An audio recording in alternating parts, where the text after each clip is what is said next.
Start. Okay, there we go. All right. Can I ask one of Joe, Kiera, Mubina, Damilola, Sam, if they'd like to just give us a bit of flavor? Right, so Sam says, not yet, still working on it. Well done, Sam. Okay, Kiera or Joe, Mubina, Ralph? Right, great. I can go. Yeah, please. Right. Yes. Good morning, everyone. So I'm just gonna like freestyle. So my PhD is in social psychology, and my PhD investigates the role of historical representations of African people in intergroup relations between Africans and non-Africans. So essentially, it boils down to me trying to educate people about pre-colonial African history in order to build good societal relations, reduce racism, and also from an African point of view, to inspire or engender positive African identity and good collective action processes of pro-social behavior within an African context. So yeah, so that's my PhD in a nutshell. What was the second question? Well, it feels self-evident from where I'm sitting, but yeah, that was the question, really. Yeah. So so the question was, why do I want to commercialize it? Is that the second? We said. Yeah.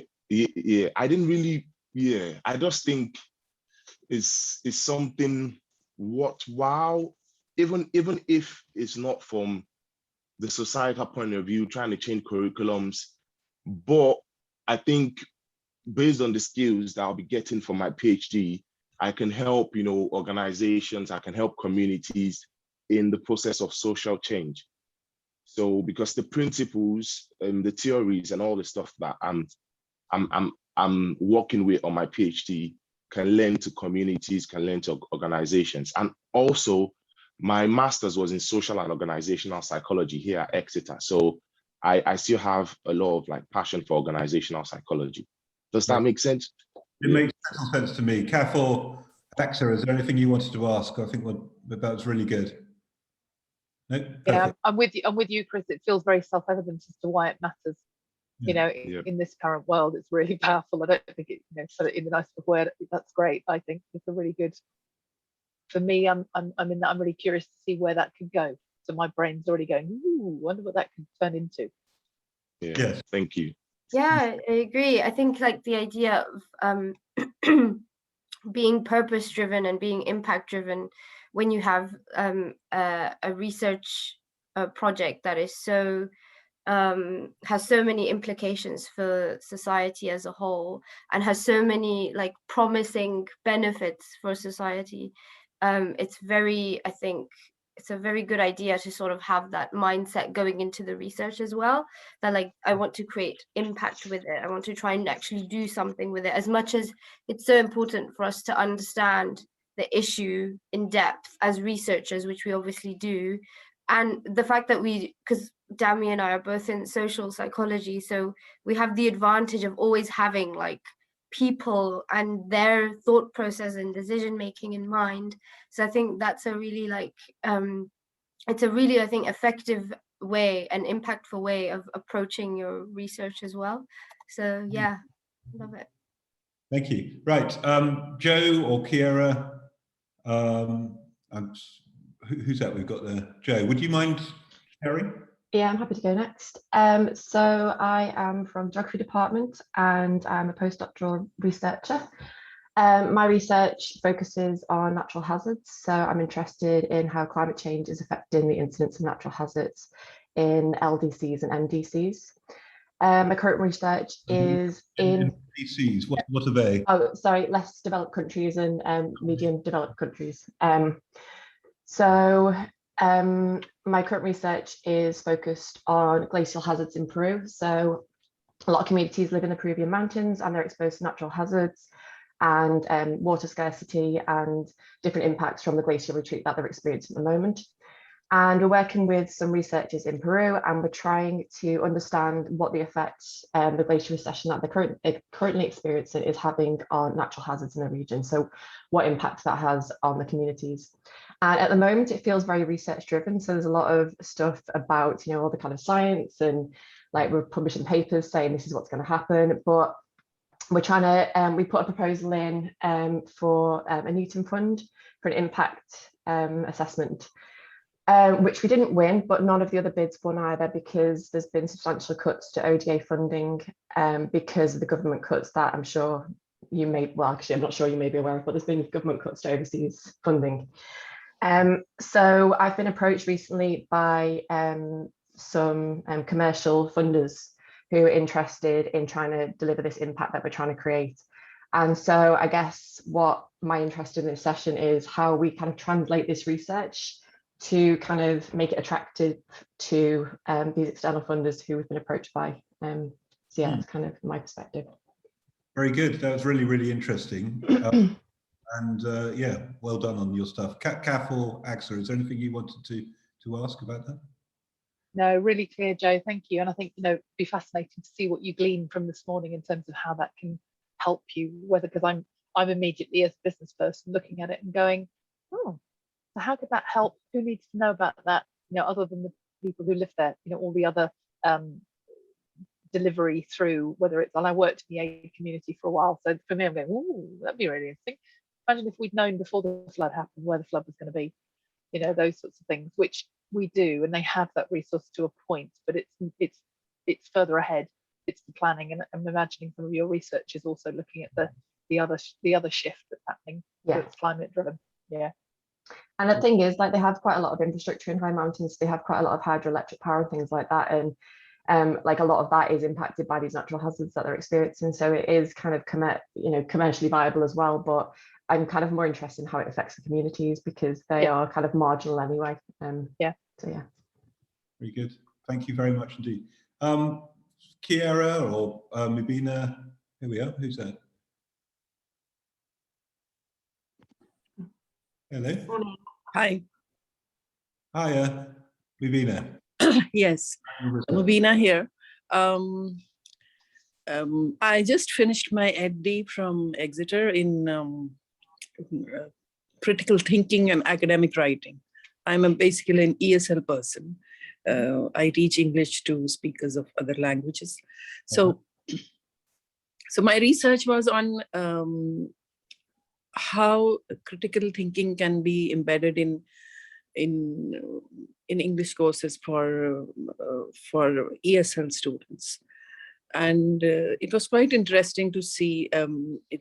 My research started from an article in which a researcher says that it's very difficult for ESL students to think critically and to adapt the kind of education modes which are common in Western educational institutes.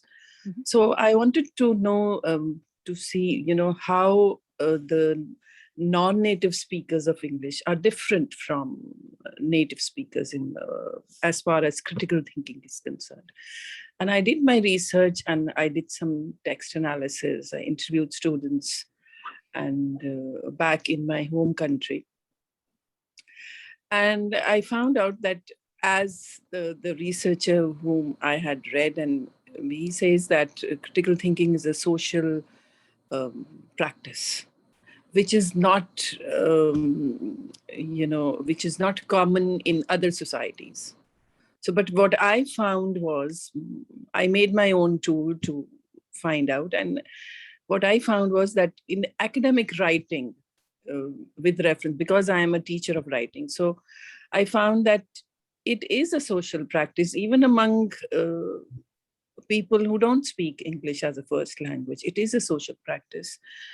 And now I want to ask you, experts, that how can I market this with reference to the curriculum and assessment? And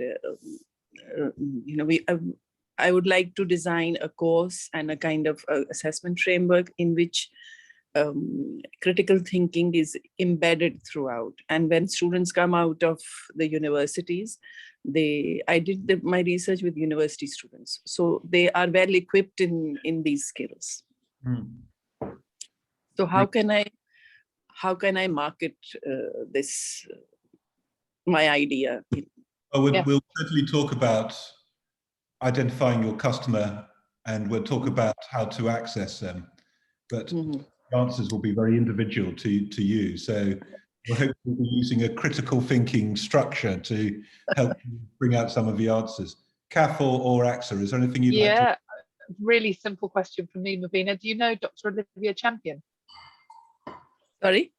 Do you know someone called Dr. Olivia Champion? She runs a company called Argue to Think. She's based at Exeter. Sounds like that's a connection we need to make for you. Okay. Because she's done something very similar from a different place and without the breadth of the cultural piece. But there's very definitely a conversation to be had there. Yeah, actually, also she's recently moved to focusing on international students, I think. So there's a really nice link there. But also with what I've been working on as well. So I've been the sort of work that I'm trying to do with my idea is to focus on like online safety threats, but in terms of how they affect children. But actually, I'm doing it from a critical thinking skills training perspective, because what I believe is that those skills are the best tool to protect you against like those types of threats. That's very interesting. Yeah, so actually I'm more than happy to chat to you afterwards another time. I've been working with a social enterprise that's just recently launched. So they've had a soft launch. They're launching properly in January. They're actually they've created critical thinking courses as part of an award scheme. It's for children at the moment. But they hope to expand further, and I think there's a really nice way for you to get involved with them and become like a ambassador or a course presenter or even like a consultant, and then maybe that can spur ideas as well, and I'm happy to put you in touch with the person who works there. Yeah, I'll send you an email afterwards because I'm super interested. I also have a background of teaching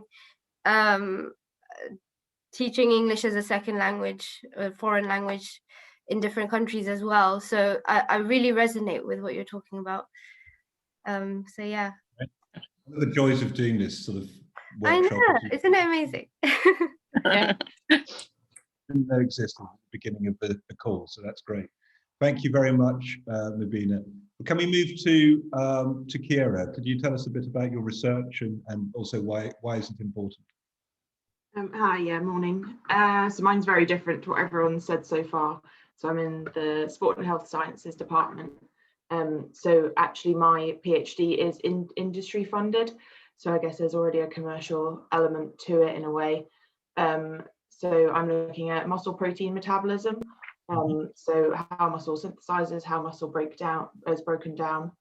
And then the commercial side of it is then investigating protein supplements. So the company want to have basic aims. They want to be able to see, does the protein supplement help recovery after exercise and help reduce soreness after exercise.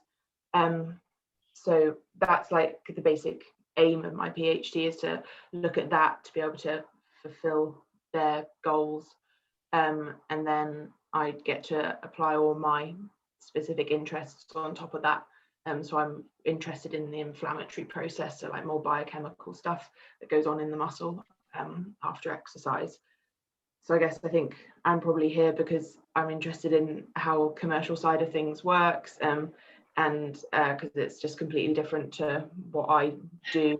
We're just very external to the company. Like they're an American company that I don't really know much about. I'm just very fortunate that they fund my PhD. That's very good. Thank you very much indeed. Kath or AXA, is there anything you'd like to ask? Yeah, nothing particularly at this stage, Kira, but I'm sure you'll find, the what we're going to walk you through this morning helpful in terms of understanding also more about possibly how that funder is thinking and what they're thinking about from you, and how you know, how else you might be able to find other support and other opportunity for what you're developing. I mean, there's some obvious ones that spring to mind in terms of elite athletes, and actually any of us, because it's something that, you know, the use of protein supplements was definitely not in my narrative when I was very active in the gym 20 plus years ago, but it's everywhere now. And you know, it's us, I think, waking up to there's good stuff in there and there's not such helpful stuff. So it's getting that balance and how you communicate that. I think there's a real appetite. Yeah, I think there is a big communication element in it, because we write it from such a scientific perspective. Like my interest is like the biochemical information side of it. Yeah. Because I need to be able to translate that to a layperson. A layperson, and their target audience are just like gym goers, not necessarily elite athletes, and they're more like a recreational target audience.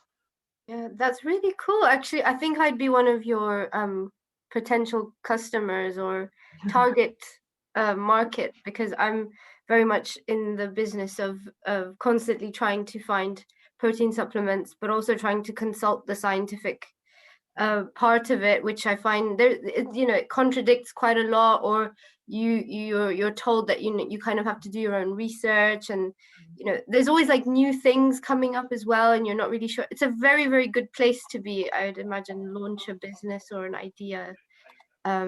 Very good, I would say. And yeah, so exciting.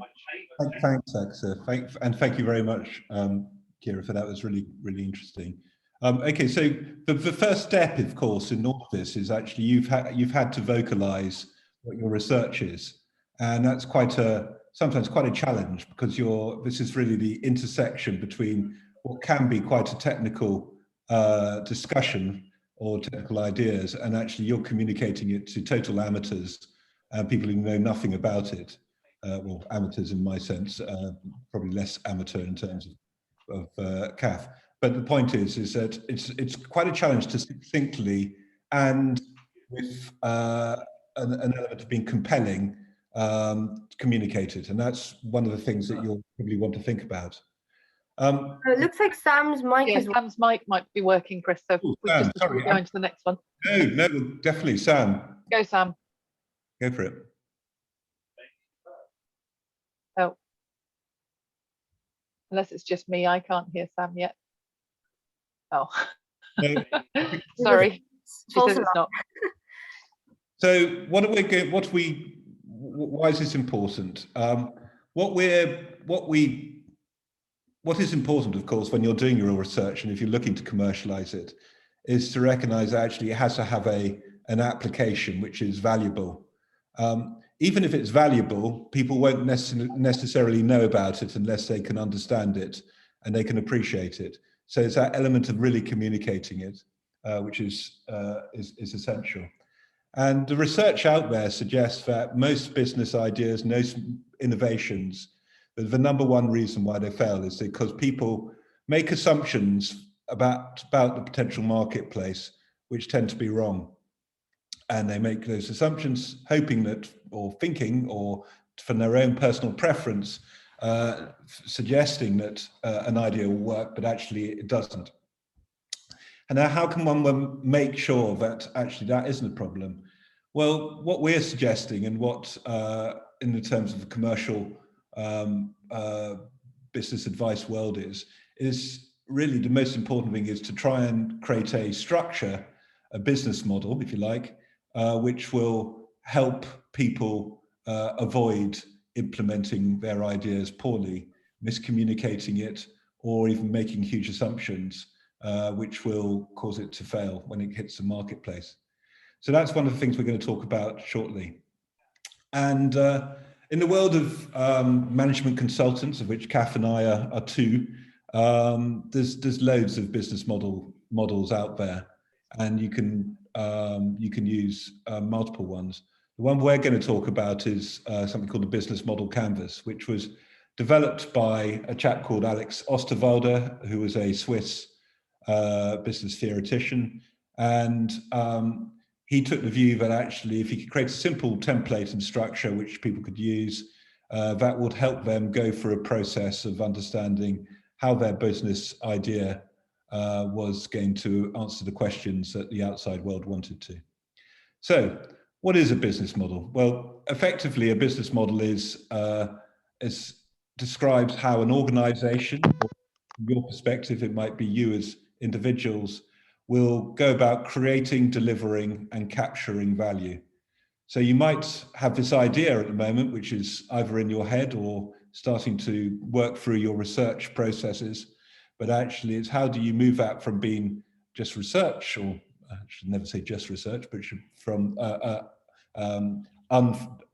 fully formed ideas into one which actually delivers and captures value.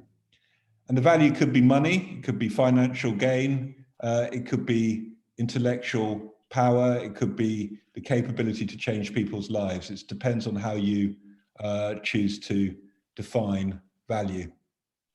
So, going to that, what are we thinking about in terms of the business model canvas? Well, this is it. It's got 9 boxes, and we tend to work from the customer segments to first one, and what we talk about, looking at the customer relationships, channels, and value proposition, we tend to call that the front stage, and we tend to look at those first.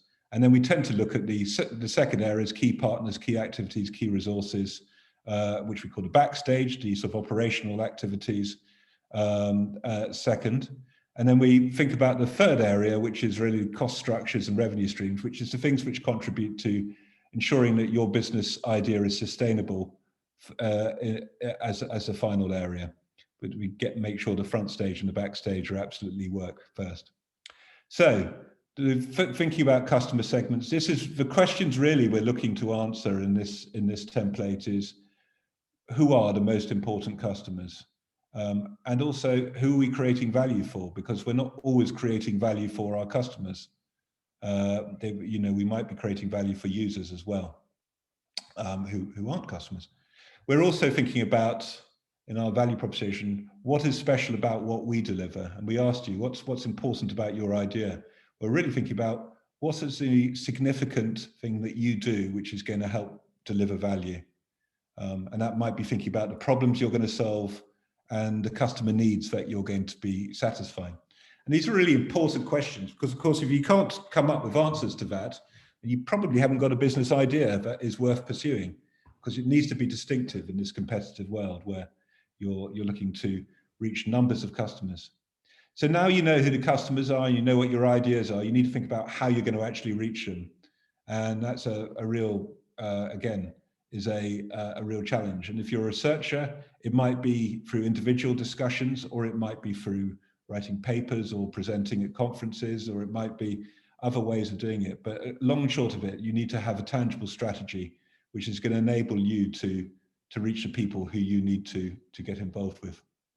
And you need to think about the kind of relationships you want with these people. Are they going to be very close relationships with individuals, or is this going to be more of a volume-based interaction with multiple users and customers? You might need to think about, well, you will need to think about what your customers are going to pay for your work and your intellectual property, and the way they like to pay. Will they pay upfront, or will they pay in small amounts over time? There's lots of questions you need to answer there. We might want to also think about what resources you're going to need to deliver your proposition. And we're going to also think about what are your key activities that you're going to need to perform to make sure that your business idea works. And an area that we will cover today is thinking about who your partners are going to be and what activities will they perform that you're not going to be performing yourself. And finally, you're going to think about actually, well, what are the core costs that I need to deliver to fund, which are going to need thinking about. Okay, so my things which are going to contribute to the costs that I'm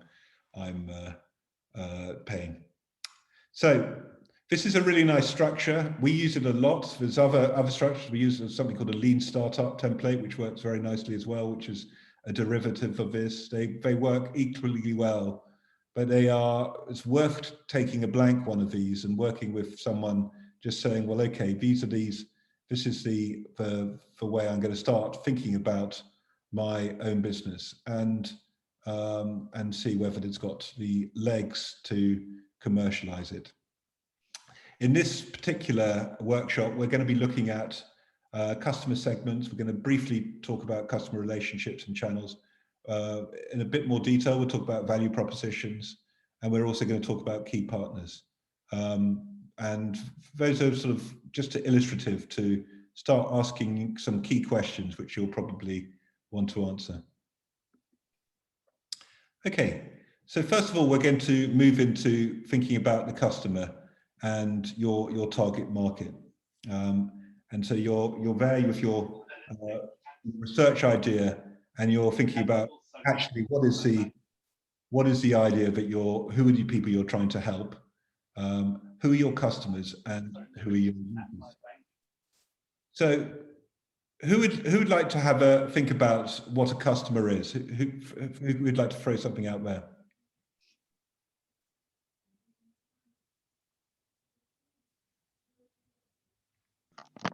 Is my mic now working? It is, Sam. Welcome. Ah, there we go. It didn't tell me that I had to reload my browser, so I did all the steps and it was just sat there, not functioning. So I'd say a customer is someone who has the potential to take value from the products that you're offering. And that's a really good description of it. What we're also thinking about is as part of taking value, it's also someone who actually provides money or cash or exchange as part of that as well. And what we're distinguishing between is the customer and the user. And if I was to talk about Google, for example, and the Google browser, which we all use, who is the customer of Google? Anyone want to have a guess at that?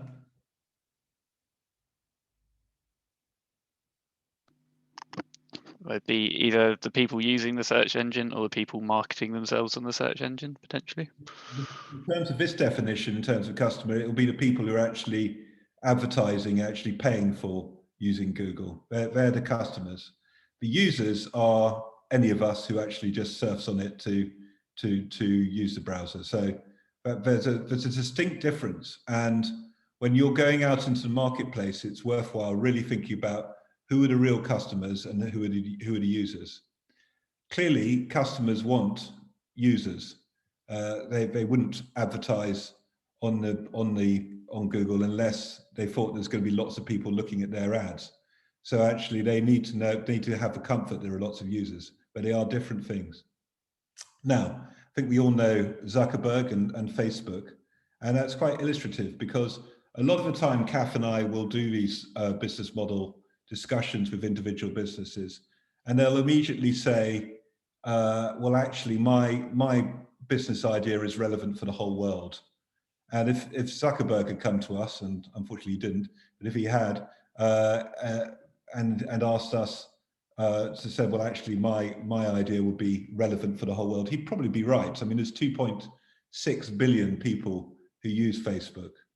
But actually, when he initially went out and his initial development of his idea, who were his initial customers?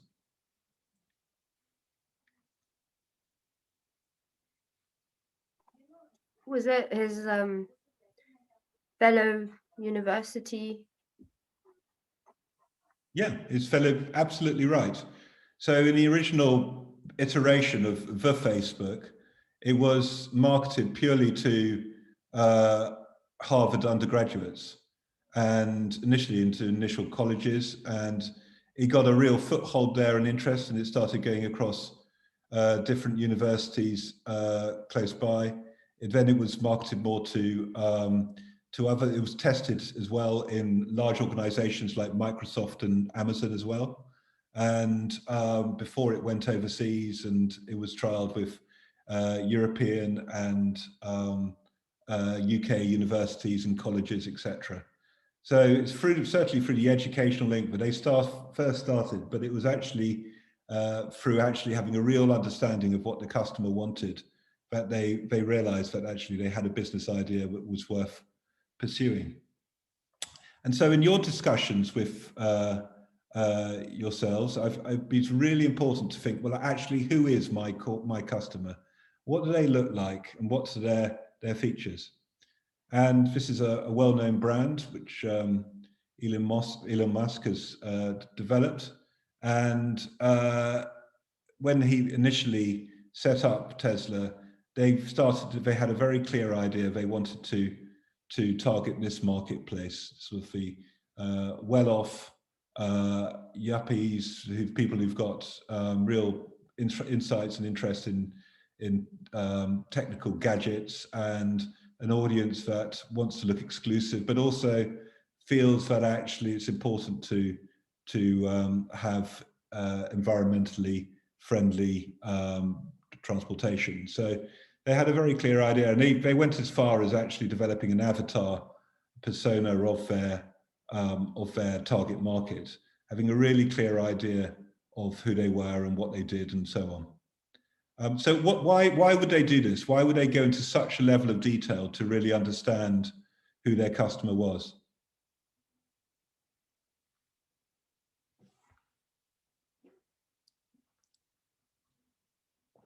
Well, the main reason they were doing it is because actually, if you have a really good understanding of your customers, because it's much easier to find them.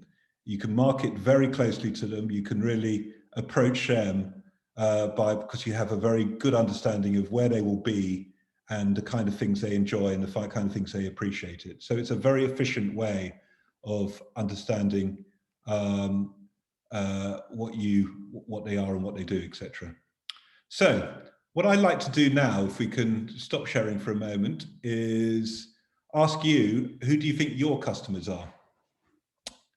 Okay, and or who would you like your customers to be if you don't know who they are? So I don't know who wants to kick off, but this is a game for all the family. So I'd get off mute and have a go and just play around with this. Who do you think your customers will be?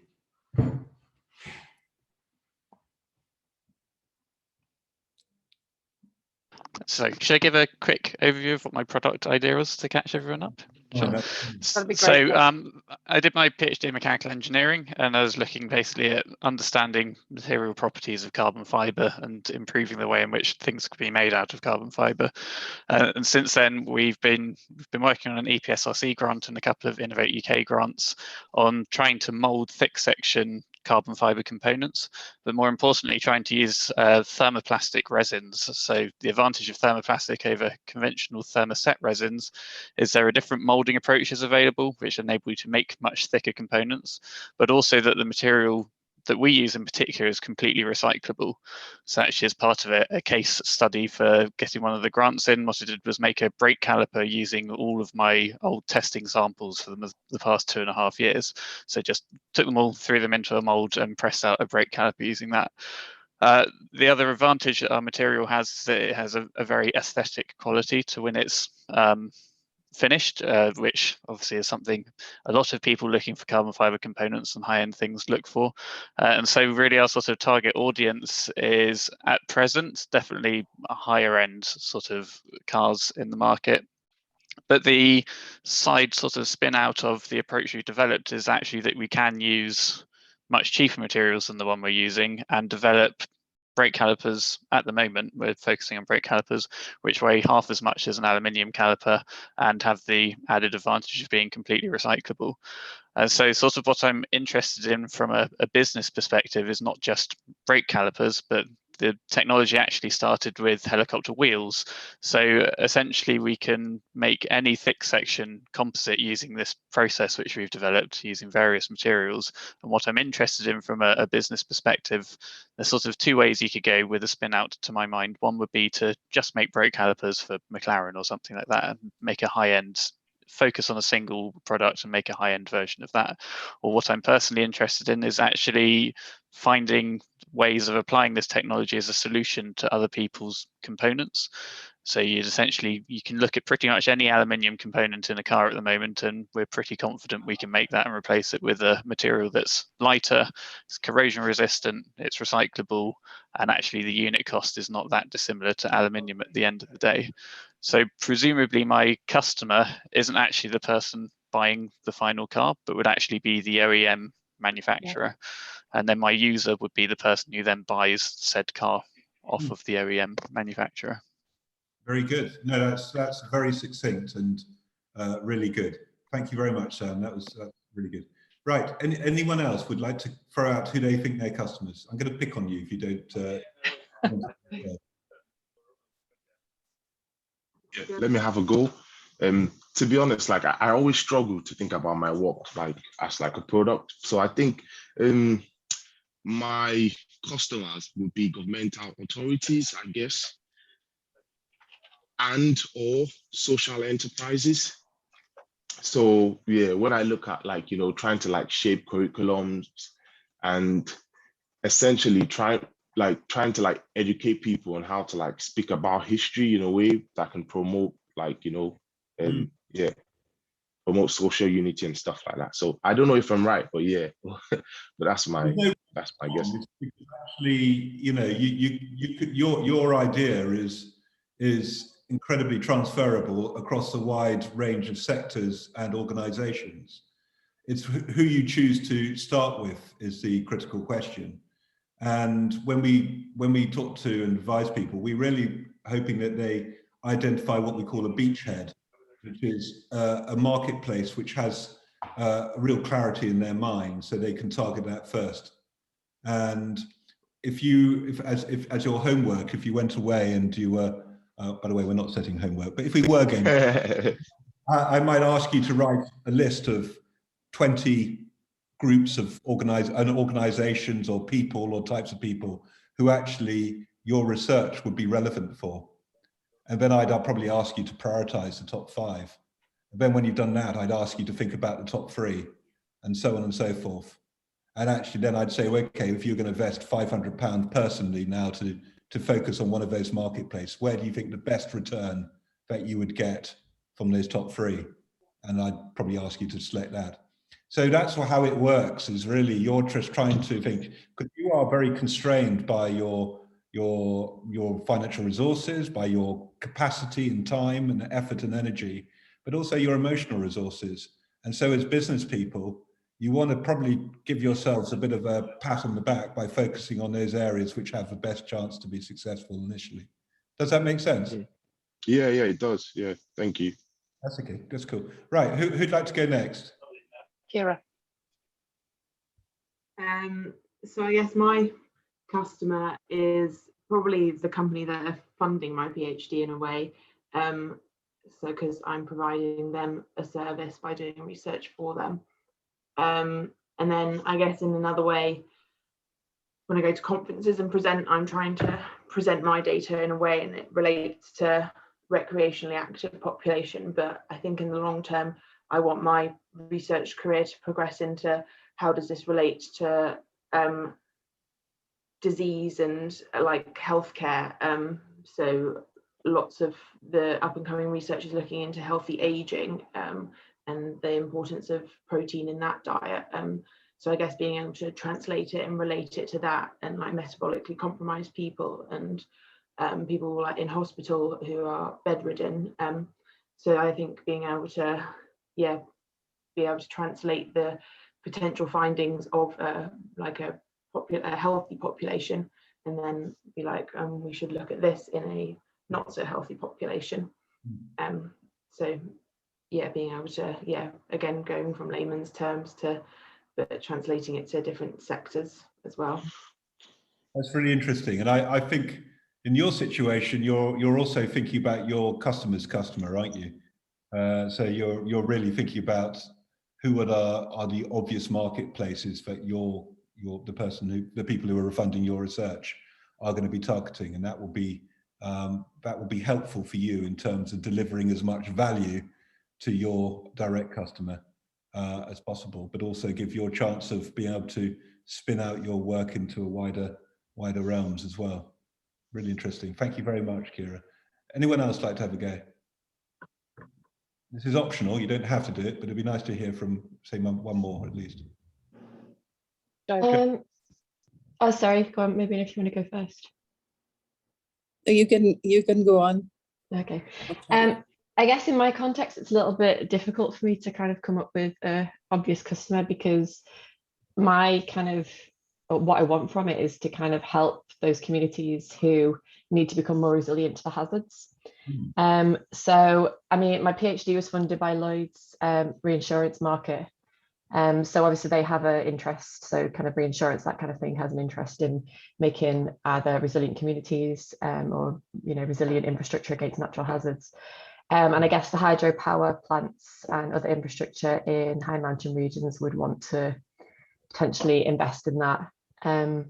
But yeah, I think for me, it's a bit more difficult. So the people who've approached me so far to give me fund or to ask if I want to apply for funding is through a group called Breakoff Labs, and they fund scientists to carry out their research to try and create impact that way. So I guess it's kind of philanthropic elements to it, but also maybe potentially reinsurance and kind of power industry and infrastructure in those kind of locations.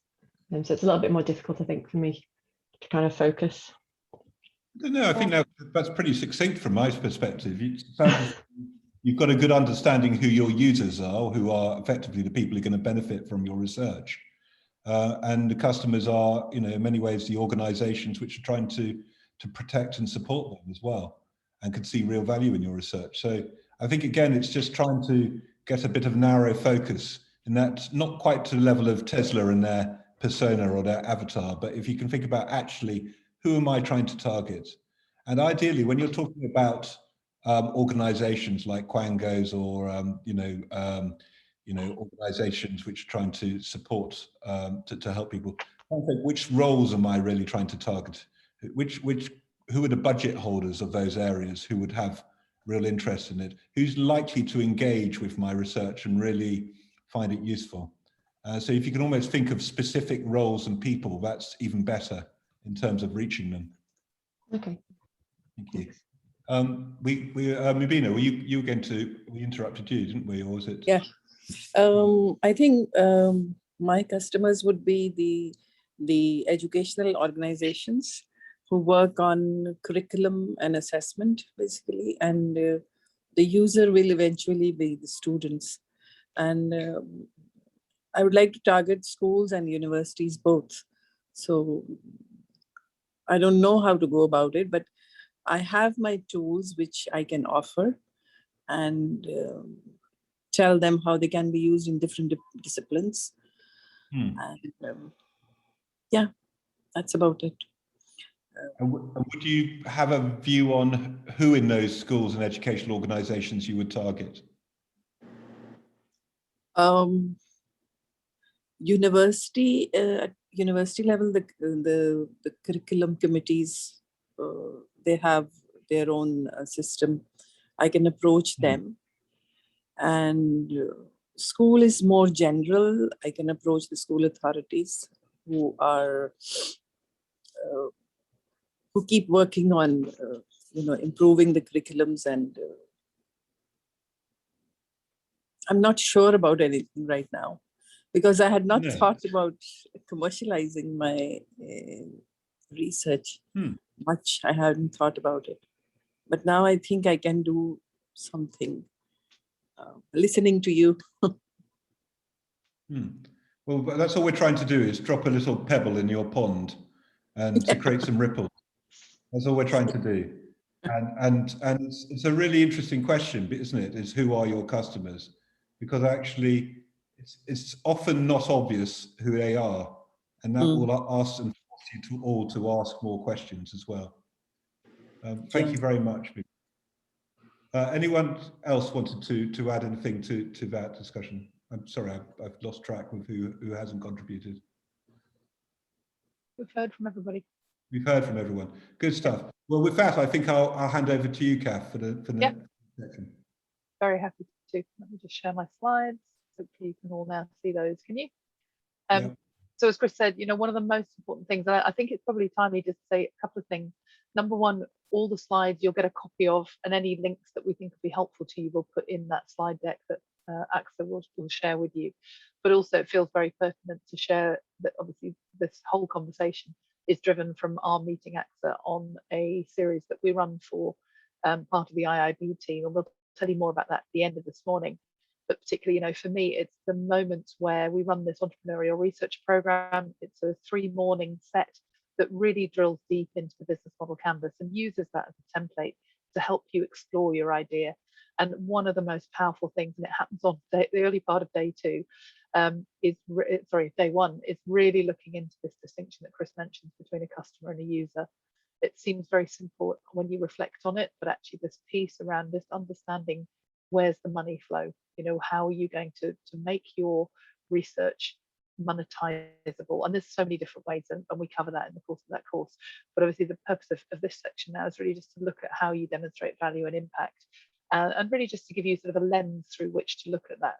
So again, we're using the business model canvas template. We're looking at this box here, the value proposition, which once you understand who your customer is, you can start to explore, what problem are you solving for that customer?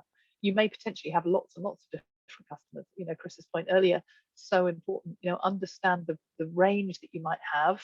Then you have to focus in on 2 or 3 and look at those and explore those and run, if you like, the relationship with those through this canvas and think about, where is that opportunity? What are their specific needs? Are you satisfied? What is it that's different? And we also like to talk, when we talk about value proposition, about this intersection, and very commonly used in business, of the sweet spot, which is that core element between about what you do best, where that overlaps with what those customers want. More importantly, where competitors fail / do not exist. That's the sweet spot. And it's really important to have a look at that and to think about your value proposition, which we're just going to look at now, in terms of, what does that mean, and how does that mean that I operate in that sweet spot? Using Chris's illustration earlier of Facebook, they had honestly no concept of what they were going to produce. In the outset, they started, they learned, they adapted, they tested, and they pivoted, and they changed, and they explored, and they're now the behemoth that they are globally, making money from lots and lots of different revenue streams, and having their own challenges across, and as a result of that. But they started by doing what they wanted to do really well. They understood that sweet spot at the beginning. There were lots of other platforms on campuses. They did what they did really well. So I'd just like to, as we look at this value proposition piece, anybody, and again, come off mute if you can, what's the difference between a feature and a benefit? Does anybody know? Is that language that you're familiar with? No, might be a tricky one. So there's a very simple one when you look at this in business. So features are defined as surface statements about your product. They're things that say, your service, what does it do? How does it do it? If it's a physical product, Sam, if it's your brake pad, what's it weigh? What's it made of? All of those sorts of things. Benefits, however, are the result of what that product or service can actually deliver and do for that person. And I like to think of it, and I think there's a really simple analogy here in a mug. Now, unfortunately, I'm still on water. We'll go to the coffee break next, and I'll promise I'll come back with my mug.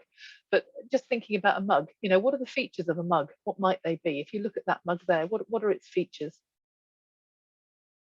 Anyone do they come to mind? Anyone bold enough to come off mute? I'll give you one. It's handle. Sort of, sorry? Has a handle. It does. It's ceramic. It's a particular color. It's a particular height. Thank you, Kira. To me, the features are all these pieces. It's the material, the color, the height, the design, those sorts of things. You mentioned the handle. To me, the handle is the most important piece of the mug.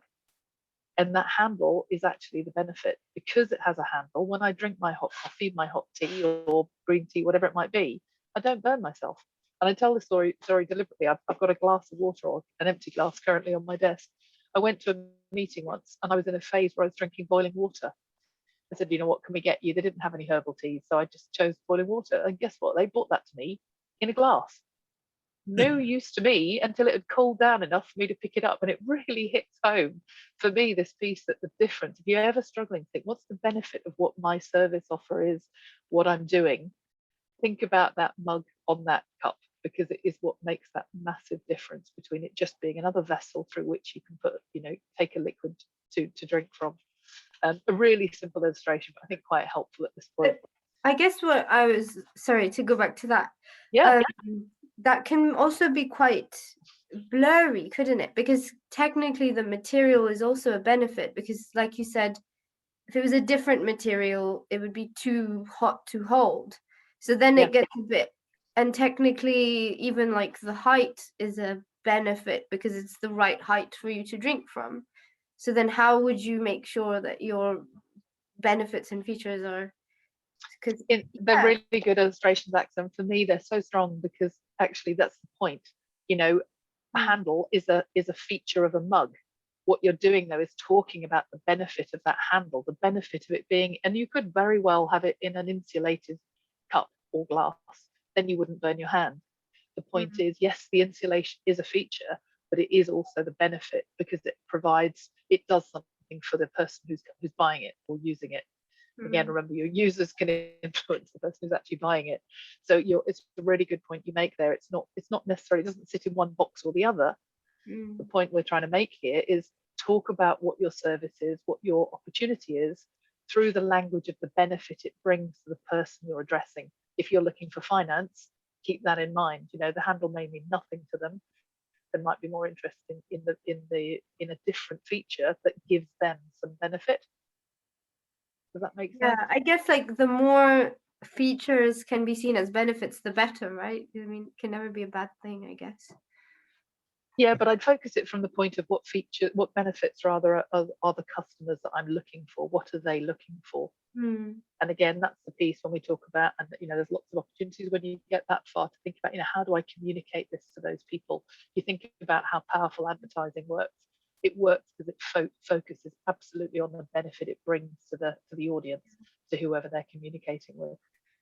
But yeah, you're right. They're not necessarily one thing or the other. You know, Kira was absolutely bang on. A handle is a feature of a mug, but also what I'm interested in is distilling what that does for me, which means I don't burn my hand, which means I can drink that hot water while it was still hot, rather than having to wait till it was lukewarm and tasted, quite frankly, not pleasant. You know, that's the benefit. The benefit to me is what that does for me as the consumer in that case, rather than who would have been the customer potentially.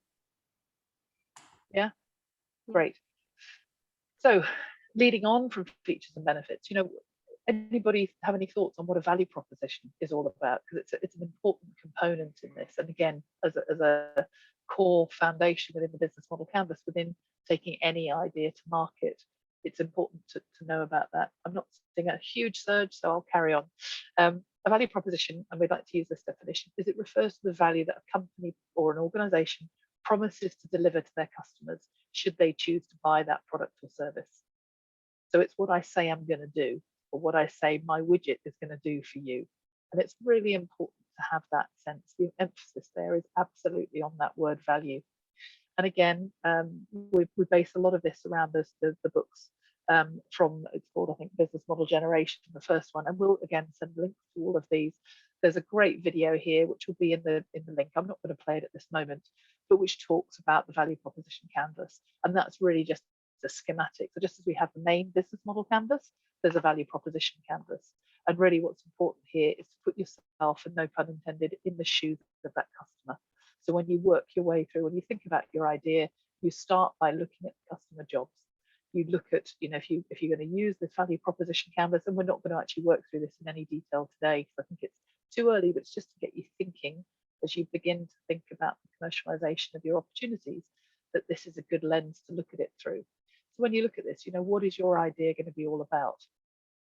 You know, what's the job that the customer who's going to pay for it is looking to get done? And when you think about that, if you look at this right hand side, there are actually always three elements within the job side of things. There's a functional component. If we go back to my coffee illustration, you know, I like caffeine. I like the coffee. I like the taste of coffee. There's very much, it's a functional, I like coffee type thing. But however, coffee can be more than just that. It can be completely social.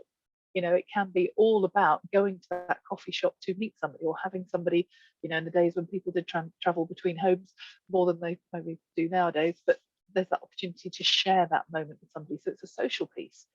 And that leads also quite neatly into the emotional benefit. You know, having a cup of coffee can be such a simple transactional experience, or it can be really, you know, a very emotional one. It makes you feel something. So when you think about the jobs that your offer or your research is going to do for that customer, it's often useful to split it down into those three: the functional, the social, and the emotional.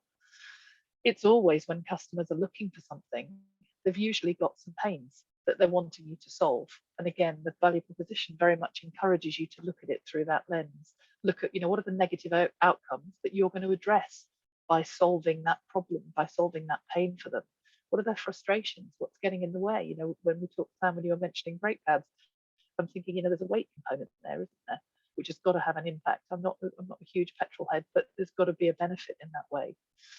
And there's also the third element in this right-hand side, the customer side of the value proposition canvas. You're looking at the gains. What would the customer like to happen?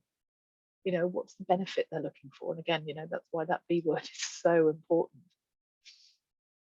So is anyone game to come off mute here and just share, what might the customer jobs be for your idea? What do you think?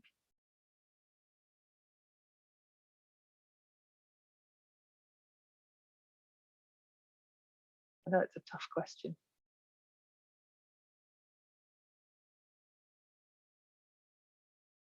Anyone think? I see we've got Julie with us as well. Julie, welcome to the.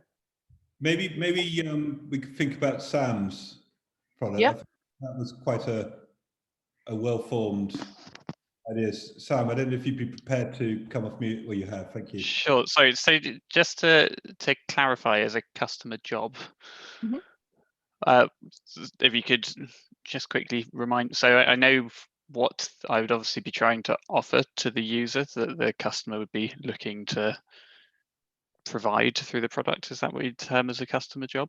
Yeah, it's what are they looking to get done? What are they looking for your idea? And in your case, what are they looking for that item, for that differently formed, if they're shifting from aluminium to carbon fiber, what are they looking for it to do for them? Well, so the unfortunate thing about my particular product is it's not necessarily got the most altruistic aspects to it. There are underlying jobs which I think are, so for me, are the ones which make it interesting. So the main one for me is recyclability. So particularly for, well, maybe not so much for the caliper, but another sort of side area that we're looking at is aviation. And I know going forwards, if they're looking at replacing all the mid-range aircraft, so vast fleets of aircraft with mostly carbon fiber replacements, the fact that the carbon fibers that they'll be using will be completely unrecyclable means that in 100 years' time there's going to be a colossal heap of unrecyclable material sat somewhere in a desert in America. So for me, the main thing is the recyclability, but then there are additional jobs if we're thinking, so if we're talking brake calipers on high-end sports cars, if you think how much money people are willing to pay to make their brake caliper red, then there is a very strong aesthetic quality to this material. So it's got it's a statement product essentially. It'll be probably marketed as one of the more expensive add-ons, but the kind of thing which people will be looking at for the aesthetic. So but there is also yeah, exactly. There is also a mechanical aspect to it. There's, as you say, so the caliper weighing half as much, and this actually has a big knock-on into electric vehicles as well, where braking systems are largely redundant most of the time. And actually, again, thinking electric vehicles, there's the fact it's corrosion resistant. So it's a big issue with electric vehicles that you don't use your brake except for in emergency purposes. So it might be pootling along for several hundred miles before you ever put the brake on, but when you do put the brake on, you really, really want your car to stop. So the fact it's corrosion resistant is another customer job, I suppose. Yeah, it is. And actually what you've very eloquently described there, Sam, is so much of what sits in this value proposition canvas piece, because actually you've talked about the lightweightness, what that does for the customer, the fact that, as you say, it's going to be a much more resilient material from which to make the brake pad. So the job is the braking, very simple. The pain is that the brake is either not functioning or isn't there when they need it most. Whereas you're walking around that really beautifully for me. So thank you. That's really helpful.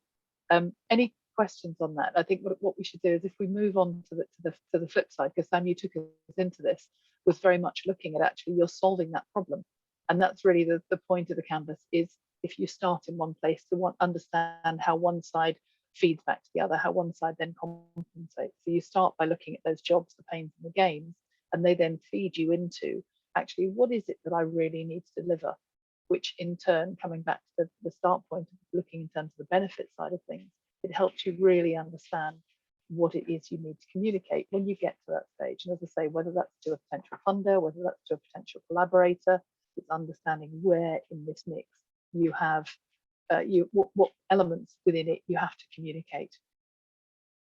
So if I just look there, so what we're basically saying is that a value proposition in any context is all about understanding who you help, what they're looking to do, and actually specifically what's that benefit that they're coming to you for, or coming to you want to show the slides, or oh, sorry. I thought I was, forgive me. Let me just, obviously fell off. There we go. Let's make sure that's the right one. Thanks, Chris. So everybody see that now? do you want to go to the previous slide? I think that might be helpful. Yeah, I think bear with me.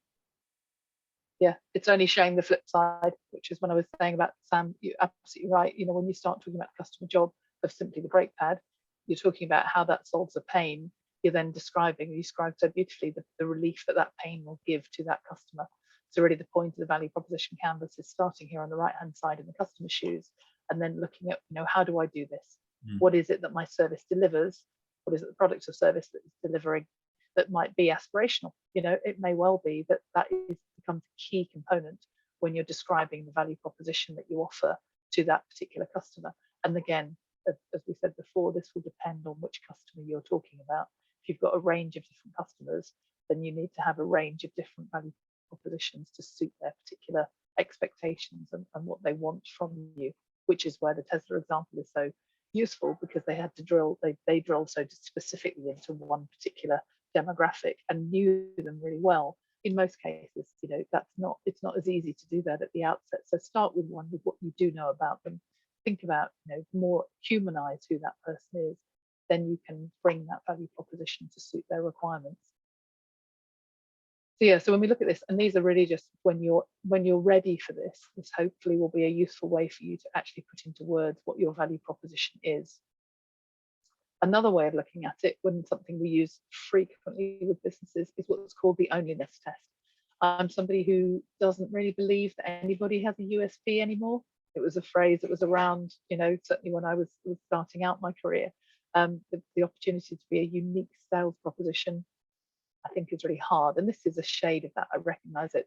But it's understanding what is it that makes you different? What is the point of difference between you and anybody else with the idea, any other researcher perhaps that's bringing something to market? And I'm thinking with Venus specifically, you might want to explore what your onlyness is in relation to somebody like Olivia, whose company is called Argue to Think, and we'll connect you after this. But the simplicity of this is lovely, I think. So it's our offering, our thought, our idea, our innovation is the only and what that delivers this particular benefit. It's a really powerful lens through which to look at what your value proposition delivers. So one of the things, and again, this I think probably not for now, because I think time-wise we need to move on to other things, but it'd be good when you're ready to come back to this slide deck and to have a good look at these.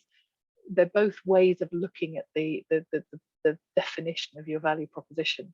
But I urge you to have a look at that, the second one, this onlyness test, where it's such a simple one, but really forces you to look at who else, what other researchers in the world are coming up with not dissimilar research or shades of that research. Sorry, Chris, you came off mute. Yeah, I think you were just about to say it actually, Kath, but I think it's particularly for researchers, this is a great way of pitching your idea. In that elevator pitch, you've got 20 seconds to make an impact with your potential funders. This is a great way of trying to define it and to summarize it. So, you know, my research is, you know, the only research that is doing this. And that's, you know, quite powerful. And I know that as academics, you don't always like to be so categoric in your things, but it's actually about making impacts and getting you into a discussion with people who could potentially help you. Yeah, thank you, Chris. Any questions? Because I think it would be really good, you know, if we can, we've got probably a minute or two before we go for a quick coffee break. But what is it that makes you stand out? Just take that middle piece, that question. If everyone could just have a think about that for a second. What is it that makes what you do different?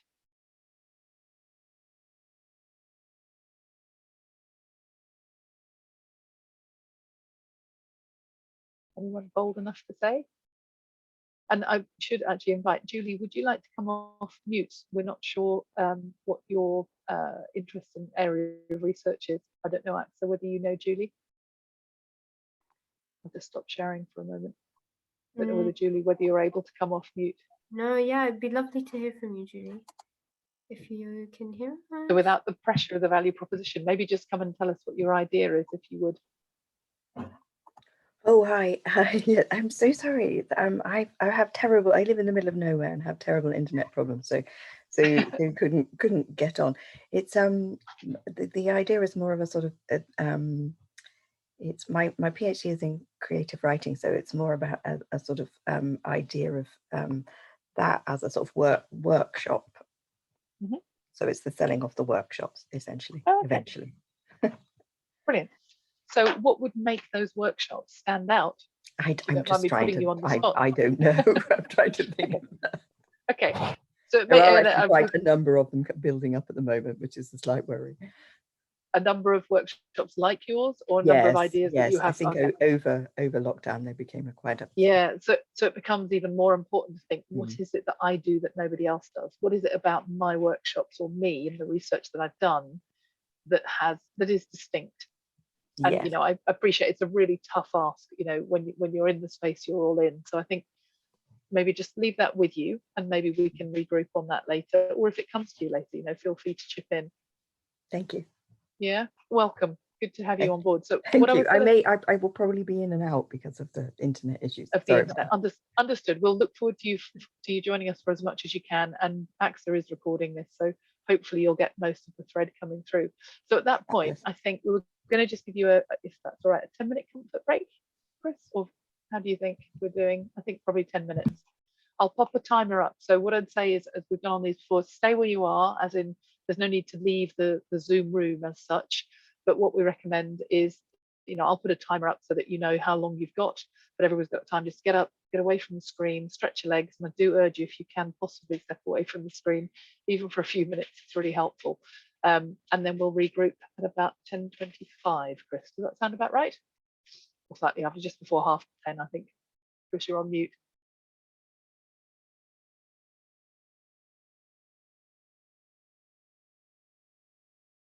Yep, Chris has gone for coffee. So I'll just pop a timer up so everybody knows where we're at.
I have coffee.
Apologies, I meant to remind AXA to stop the recording just for those boring 10 minutes, but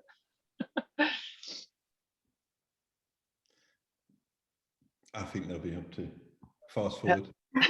I'm sure they will. That's the beauty of hanging the timer up.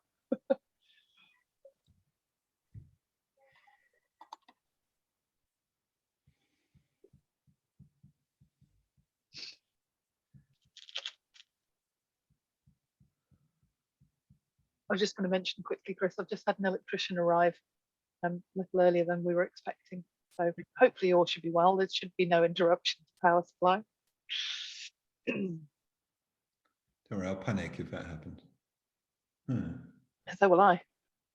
I've not tried streaming from 4G from where I'm sitting right now. I'll give it a go if needs be. Hopefully, fingers crossed it won't.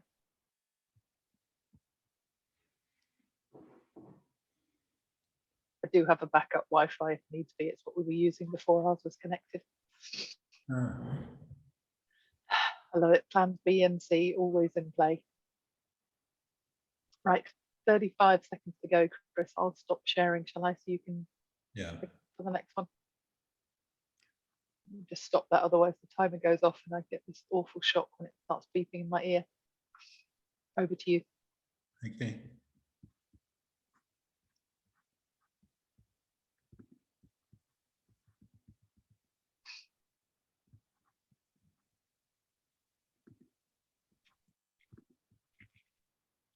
Hopefully everybody's back.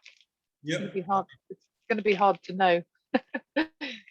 Okay. Unless you want to put a thumbs up, people, that would be great, just to know that you're back.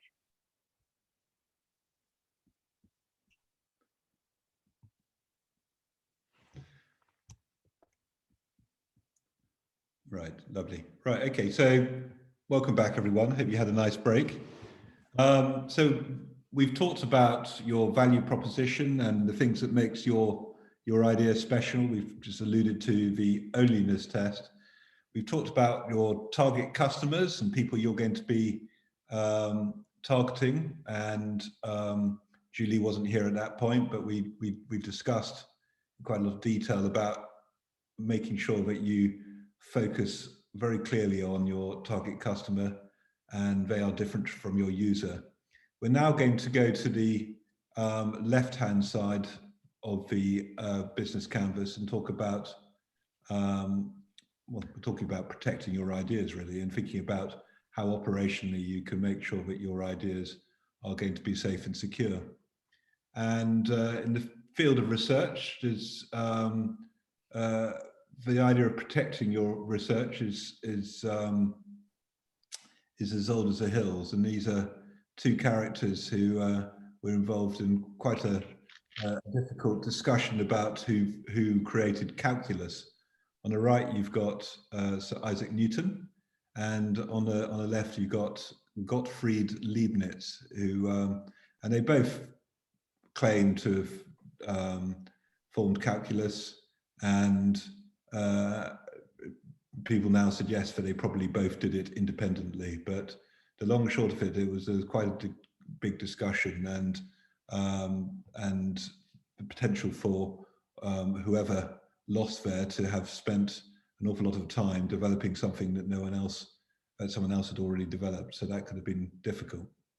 So the best way to keep something confidential is not to disclose it in the first place, and that's the number one tip.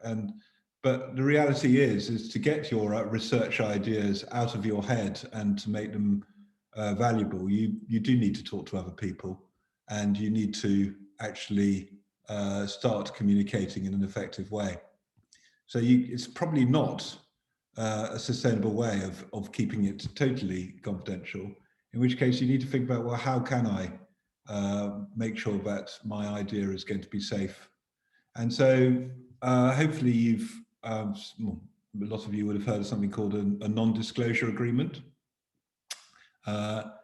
sometimes called an NDA, and also sometimes called a confidentiality agreement. And an NDA is a really good way of at least giving yourself a bit of security that the information that you are disclosing to someone is going to be safe with them, or at least they are not allowed to share it without your permission. And we encourage people to get NDAs in place. We recommend that actually you write your own NDAs for your research, and the university can help you do that as well, and I'll give you details of that. The more specific, the more enforceable. So there's lots of NDAs on the internet, as you'd expect, which are quite generic. Also, sometimes when you go and have relationships with funders and so on, they ask you to sign their NDA and expecting it to cover your information, your research, which you're giving to them. So it's best that you actually either have a well-crafted mutual NDA, or you have one that is one way from your perspective. Again, be realistic. If you're talking to an investor, for example, who's going to you want to invest in your idea, he's going to have to be, or they are going to have to be able to share information with others to a certain level. So make sure that your NDA at least is specific about that, or that there's other agreements that enables them to do that. Think about how long the confidentiality agreement should last as well, and limit it to a certain period. Just an interesting comment there in the chat from Joe about having to sign an NDA for a job interview. Really? Golly, I've never heard of that before. I hope it was a successful job interview. No, it wasn't. But I'm actually doing some consultancy work for them at the moment now. So although I didn't get the job, I'm still consulting for them. So yeah, I had to sign an NDA because they were sharing sensitive information with me. So, yeah. How do you feel about that, Jay? Well, at the time I was signing an NDA because I was hoping to get a job at the end of it. So I didn't mind too much. Yeah, it's just interesting to see what one looks like. And yeah, it wasn't too kind of in depth, but because the interview was with a startup, they wanted to kind of protect their interest, I guess. So yeah. Yeah, I mean, I when I was in banking, I quite often went into organisations, and pretty well at the front door, I was asked to sign an NDA, and it's not really an issue, because as long as you're not intending to share information which you shouldn't be. But for you guys, it's really important that you are going out into the world and actually only disclosing information which actually you're prepared to. If you go on to these websites, the Gov UK, or indeed the Intellectual Property Office one, there's some really good initial information on intellectual property and what you can actually protect, whether it's through copyright. You can have design rights, which is things like the shape of objects. So for example, the Apple phone, the very screen and the design of it is protected through design rights, not through copyrights. Trademarks, if you've got a logo or a product name which are particularly attractive, even a jingle, and there's registered designs, and clearly the most famous things is patents and the length of time it takes to complete those. Kath and I aren't experts on this, but we know people who are. So that's the important thing from you to take away from this. And within IIB, the Innovation, Impact and Business part of the university, the email there, you can find out how to organize an NDA. And also you can register your own research through the IP and commercialization team, which we'd encourage you to do. So when you get these slides, you might want to, well, you probably will want to follow up and look at those links and see what you can do on those. But protecting your idea is crucial. Catherine. I was just going to jump in and say, I mean, other than Joe, who else has had to sign an NDA or is familiar with NDAs already? Just be useful to get a sense if anyone's been asked to, because something that people often overlook is the impact of the NDA that you have signed. So again, you know, if anybody's able to come off mute wants to, that would be great. But do, you know, please do go and talk to the team, you know, at IIB, because they really are there to help you. And some people overlook, they think about the NDA in relation to their own ideas going out, but absolutely, if you're in partnership with somebody else and somebody else is asking you to sign their NDA, I would hope we're all in the place, particularly in your space, for these sorts of things, to read those really carefully, make sure there's nothing hidden that might prevent you from doing something that is absolutely right and proper for you to do because you signed somebody else's NDA. It's worth saying actually as well that sometimes you will be your own know-how, your own relationships, your own way of communicating will be the intellectual value of your business idea. In which case, as long as you're you don't necessarily then need to be, well, you can't protect it, but it's also it is you should have confidence. You can talk to people about that because effectively you're selling yourself and your own ideas and your own concepts. But if it's an idea that could be easily copied or repeatable, then you must go down these routes. Okay, so on the left-hand side of the business model canvas, we've got the partnership side, and as businesses, you will, or organizations, or even just researchers, you will want to have key activities which you're going to take forward. You'll have key resources, but you might decide, actually, I can't possibly deliver all those things for myself. I need to work with other people who can help me deliver those things. And those partners are going to be crucial. We've already talked about funders. We've also already talked about potentially organizations who are going to help you manufacture products, etc. But there are loads of possible partners, and it could be anything from, you know, investors who have got to we've got a real interest in making sure that you are going to be effective and deliver well what you're doing. It could be people who are providing particular stock, particularly if you need a significant portion of that, amount of that. Technology experts, if you are providing the research know-how, you might need people who can actually implement that technology in a way that you want to. It might be people like banks and financial advisors, as well as investors. These are people who actually you might need the support of, but actually they might realize that actually there is a huge value of what you're doing, and they might be able to help you scale up and access different markets as well. It might be people like marketing agencies who are seeing that your idea has a real credibility, and they will again help you to get the ideas out and about. So it's not just the traditional ones we look at. And one of our clients has got a particularly product, and a bit like Amazon, the packaging is absolutely essential to it. And the packaging partner for them was mission critical to ensure that they could get it out to clients in an effective way. And without that packaging being as the level of quality it is, they wouldn't have been able to do that. And what we see is a spectrum of relationships from, well, on the left-hand side, you could have a very basic relationship with people, just purely transactional. You provide resources for me, the goods for me, raw materials for me and under a supply contract. Or you can have a deeper relationship, which is about alliances and potentially partnerships. And all the way along that spectrum, that collaboration spectrum, you're taking further risks. And ultimately, you're creating, needing to have real trust as well to ensure that that relationship can be secured over a long time. And as you go further along that spectrum, you'll be needing to give up further information. You'll need to use this trust relationship to share information, and you actually want to enable to be clear what each party is doing. And this lady, Rosbeth Moscanto, is probably one of the most famous American business gurus.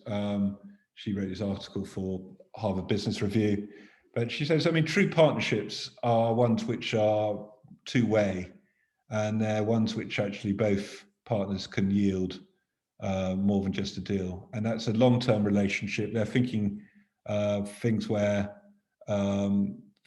it's much more than just a transaction. It's more about collaboration and creating new value together, something which is the involvement of both partners is going to result in something different and exciting. A bit like the conversations we were having early on. You don't quite know how each other's idea is going to work, but you have a clue that actually work together, something else can operate. But the true fact is, which Kantor mentioned, is that actually when you have a partnership relationship, you can put it in place with all the legals and the contracts in place, but actually it's really about interpersonal relationships, and that's really about trust and developing ways where you can, if you're worried about things, you can communicate effectively between different parties and different organizations. So, who are your potential partners? So this is a game for all the family. So please be prepared to come off mute and say who your potential partners are. We'll go back to that. So I'll stop sharing, and I'll ask any of you to contribute to this. So who'd like to go first?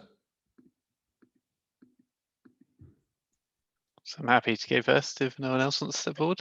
That'd be good. Who are your potential partners?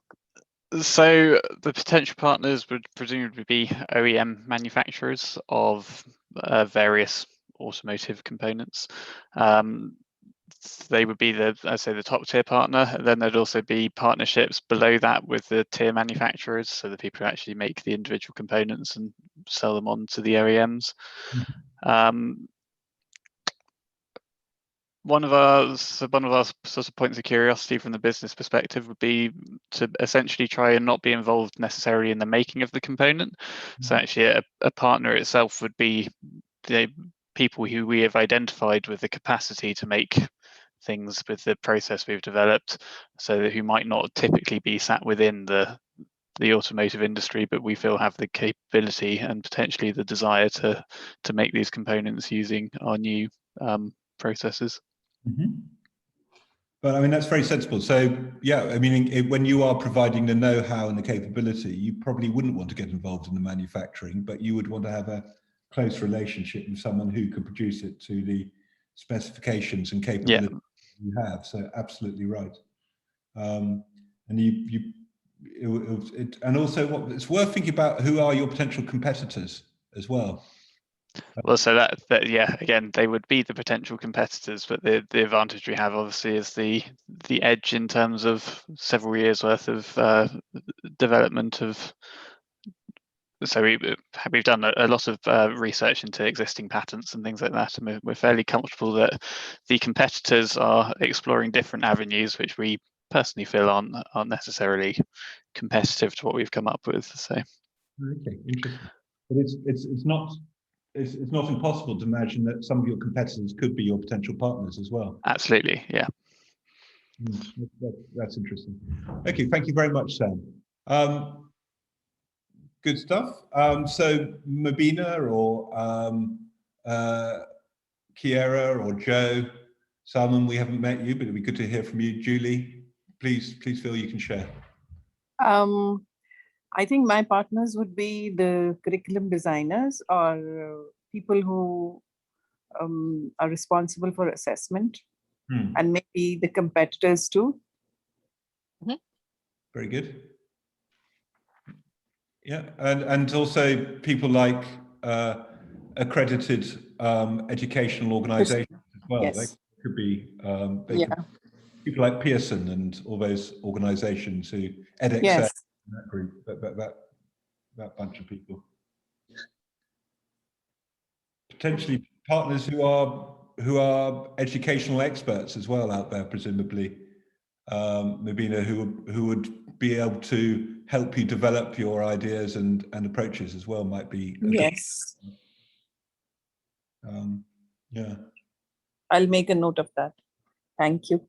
That's okay, and it's worth thinking broadly, because it's again, what you're trying to do is sell your ideas to these potential partners, and from that discussion, other opportunities will emerge, won't they? Yeah. Yeah. Julie, are you still on the call? Yep, I'm still here. Yep. So I think relating back to me not quite knowing what my unique selling point was, I think most of my research was to do with the representation of working class in the Booker Prize. That's essentially what it is. And so I think that my sort of target audience is actually going to be hard to reach, the hard to reach audience for the kind of creative writing idea. And therefore I think that my partners will be councils and things that, you know, or other organizations that would try and attempt to work with those people. So I think that these are potential writers who wouldn't normally look at creative writing as a potential opportunity. Yeah. So I think the potential partners would be you know, sort of the charity sector probably, or sort of, you know, council-based groups. Very good. Yeah, I suppose they could be things like mental health support organisations, couldn't they? Yeah. They could be venues as well. Have you thought about that? Yeah. Yeah. So I think that's the sort of partner idea. Yeah, and it's interesting. And one of the things that you'll want to do is think about your creative workshop approach and so on. And that's the thing you'll be selling to these venues and organisations. Say this can really unlock some unusual benefits, which would be very exciting, wouldn't it? Thank you.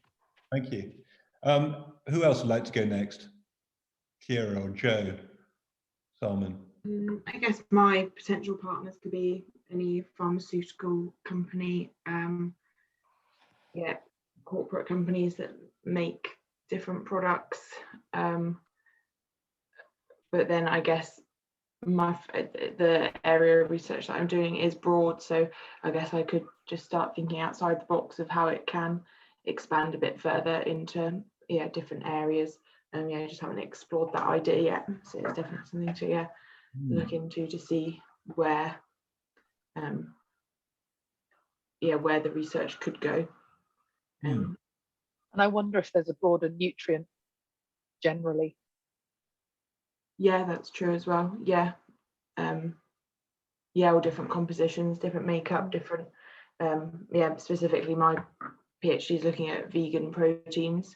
So that's an up and coming area that's plant-based vegan area. So different companies that make that and make products in that way, or sustainability wise, companies that may be interested in making more sustainable products.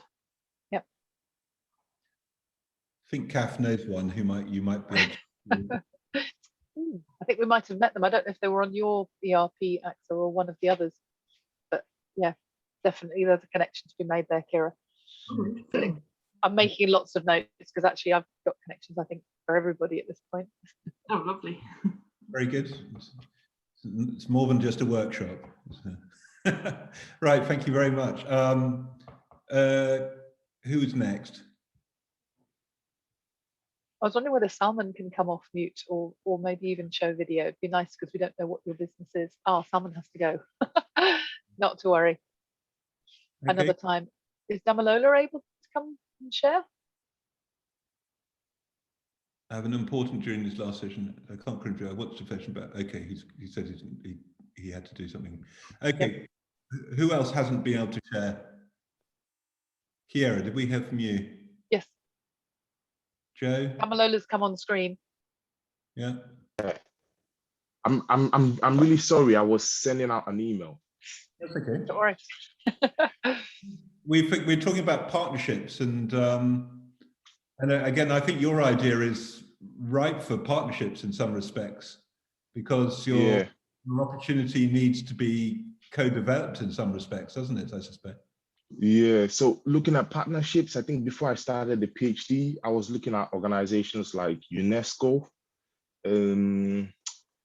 Yeah, because they, you know, they had like this massive project and trying to get African writers to write about African history and stuff like that. So I guess I'll be able to link up with organizations like that to partner now with. Yeah.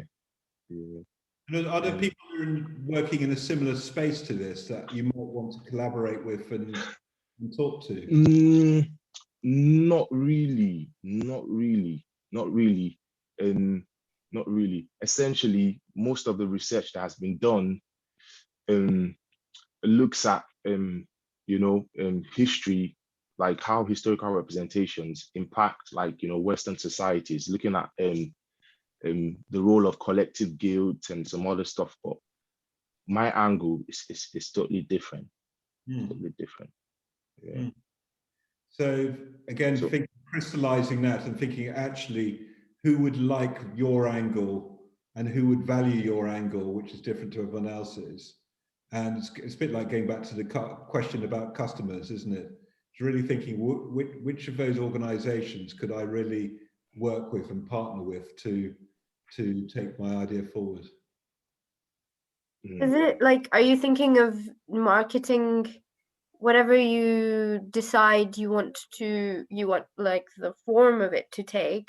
Is it something you're thinking of like for children or young people or more generic audiences? Yeah, so essentially it's targeted towards like primary school and secondary school education. However, looking at like the last decade, it's almost like a societal need. So we have like, oh wow, we have like, the BBC, we have like PBS in the United States. They have been doing a lot of documentaries on pre-colonial African history. Oh, I've totally forgotten about that. So yeah, they're partners also, because the BBC, for example, in the last 10 years has released like 3 or 4 documentaries about pre-colonial African history. So yeah, returning to your question, it's more, I think it's for everyone anyway. But initially it's to change primary school and secondary school curriculums, because we think it's starting at that point is good, but it's also does that make sense? Yeah, it does make sense. And I suppose organizations like the BBC would be very good partners, wouldn't they? Yeah. Because they've invested a lot in the last decade.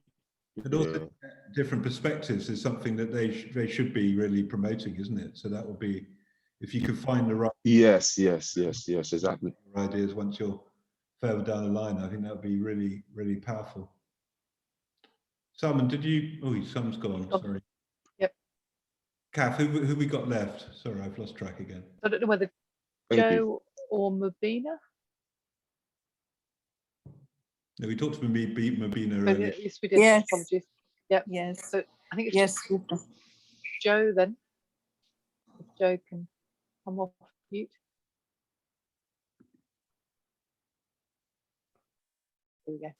Sorry, I have just been watching a presentation because I'm in 2 workshops at the same time at the moment.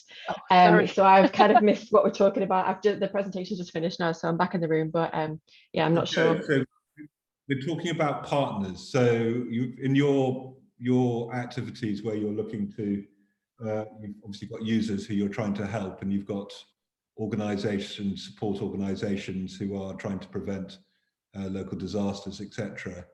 Who are your potential partners, do you think? People that actually you would work with who would help you achieve your aims? So within the UK, I guess it's people like, I've forgotten the name now, Breakout Labs, who have got an interest in funding the research. So I'd probably have to work out what exactly they would be getting from the project and how that would fit into their kind of business model that they're running. I guess, I mean, because I've been funded by Lloyd's of London before, so maybe insurance industry over here might be interested. But I think it would, in terms of like kind of foreign partners, it would depend on where the project was. So currently I'm working in Peru, so I've got some contacts in Peru that I could potentially kind of draw upon. But there are other areas which I'm interested in exploring as well, which so I think the next kind of step would be to start looking at the Himalayas and areas like that as well. So I think I would need to kind of find out what kind of other partners would be working in these locations, because obviously if you're working in remote communities, you need to be able to engage with these communities as well. So it's not just, I'm going to go and do this bit of research, but actually engaging with local people is really important. Otherwise, you're not going to be able to do the research that you want to carry out and try to help them. So yeah, I think I've got a good idea of UK-based partners, but in terms of kind of overseas people that I would need to work with, I'm not sure yet. Yeah, and I would imagine there'd be a raft of NGOs, I mean, the obvious suspects, the big players like Oxfam, but actually some of the private consultancies that have built out of former, aid workers and CPWs in various less developed countries. Yeah, so a colleague of mine was doing a water resources project in Bolivia, and she was funded by Oxfam as well for that. So yeah, yeah, that kind of charity organisation over here would be a good one as well.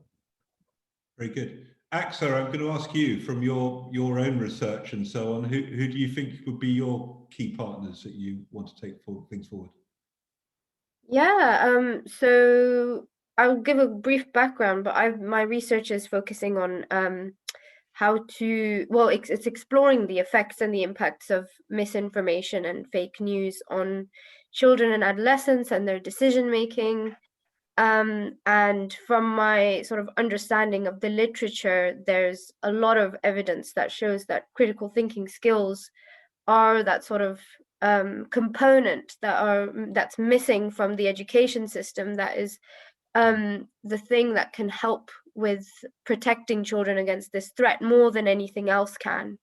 And so what I'm trying to do is trying to understand the issue better so that I can understand how best to sort of pitch it as, this is a big problem, critical thinking skills is the solution, to, schools and lobby it as a policy change in terms of getting critical thinking skills training in schools in the UK, because based on reports, only 2% of children have critical thinking skills, which I think is appalling. And it's such an important skill. It's one of those skills that even with advancements in technology and AI and everything, critical thinking skills are one of those very rare skills that are still going to be in demand. So what I'm trying to do is basically create some sort of gamified intervention that focuses on giving children critical thinking skills training within the classroom. And so what I've sort of been doing has been, my key partners have been the schools mostly. So I've been talking a lot to schools and people, so like teachers who share that sort of passion for how to sort of solve the issue of online safety threats like cyberbullying and misinformation, and to a lesser extent cybercrime. But then also working with other businesses and social enterprises, which is what I've been doing at the moment. So working with other people who are doing something similar and then providing this as an additional resource. So, okay, you're doing courses to teach children critical thinking skills. I have a game idea, and I've sort of been coming up with the concepts. So yeah, I guess my main key partners have been schools, in terms of they're my customers, so I need to make sure I build strong relationships with them. But also, you know, social enterprises and charities and organizations and nonprofits with a similar mission of educating children.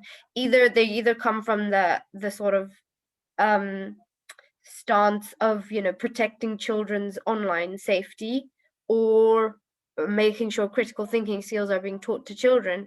And what I want to do is say that actually there's a big relationship between both. And so that's where, you know, I'm looking at the sort of like-minded organizations that are doing similar work and jumping on board in any way I can to sort of say, look, I've got the research to prove that, or at least it's in progress to show that this is a big issue. So here's what could be done on a smaller scale to help with the argument of the large scale, I think, intervention, which would be ultimately to get critical thinking skills into classrooms as a sort of core curriculum, part of the core curriculum, which it isn't at the moment. So that was a very long answer, but yeah.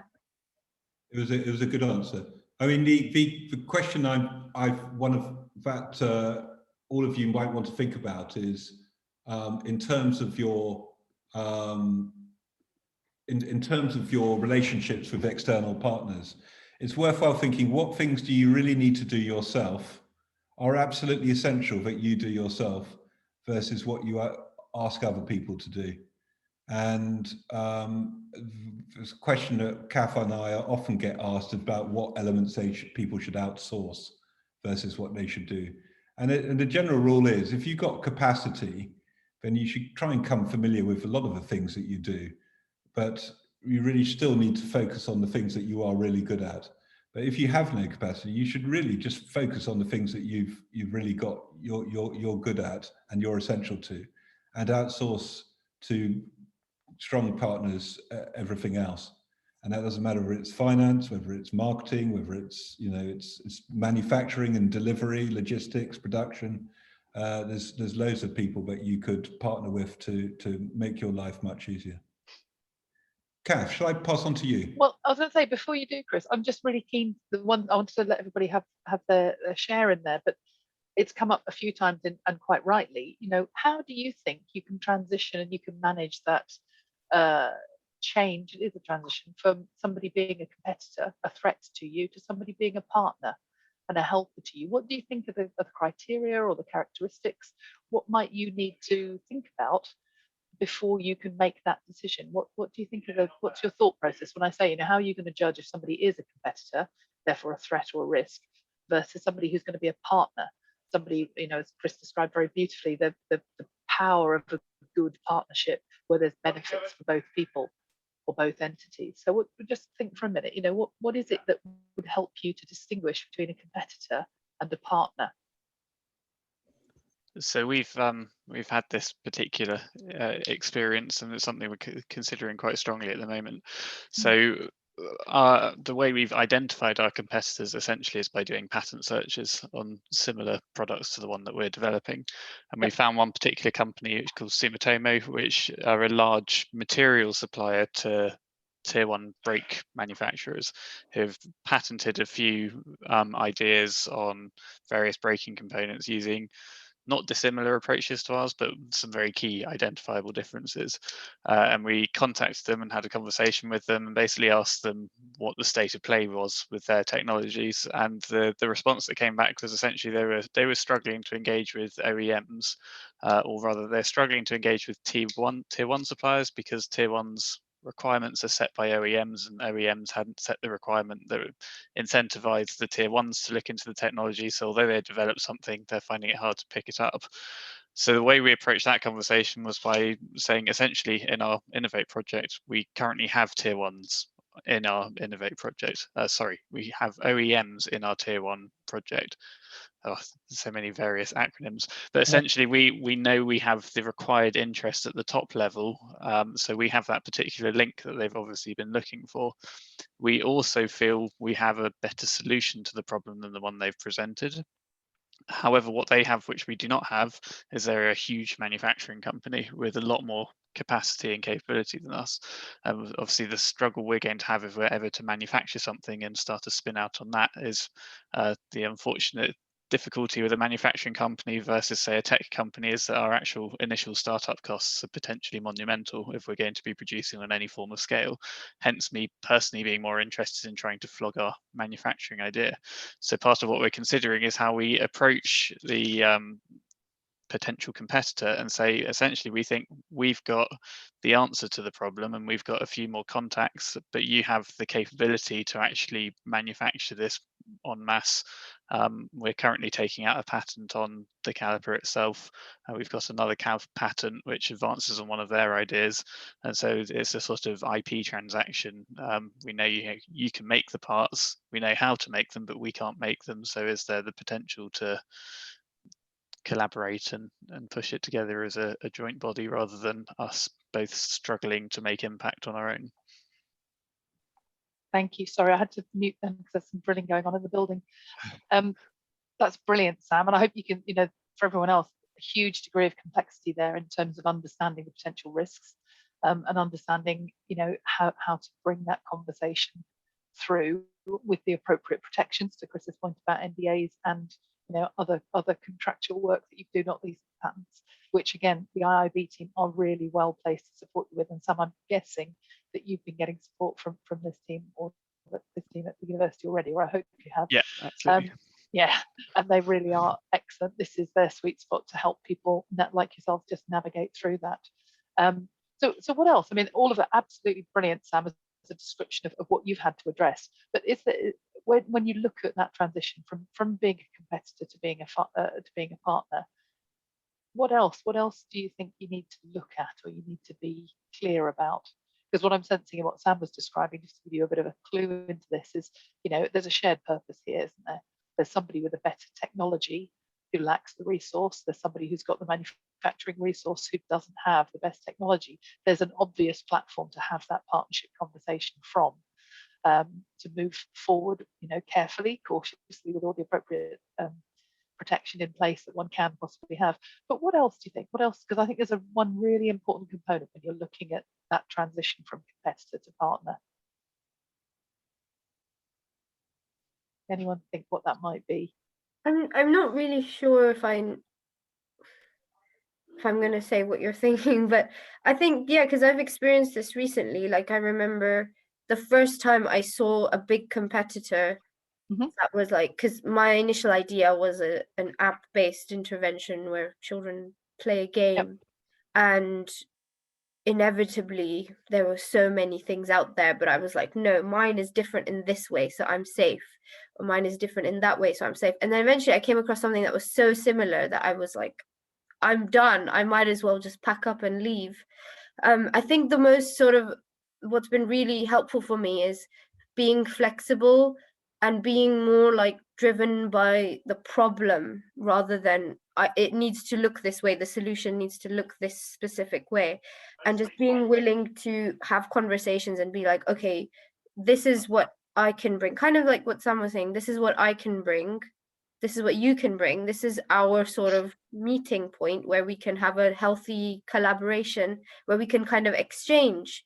So this is what you're missing, kind of identifying what they're missing. So when I approached this current social enterprise that I'm working with, I approached it as like, okay, you're missing an expert in this field who's a developmental psychologist who's working closely on this issue and who can also give you that sort of research verification that what you're doing is the best way to do it.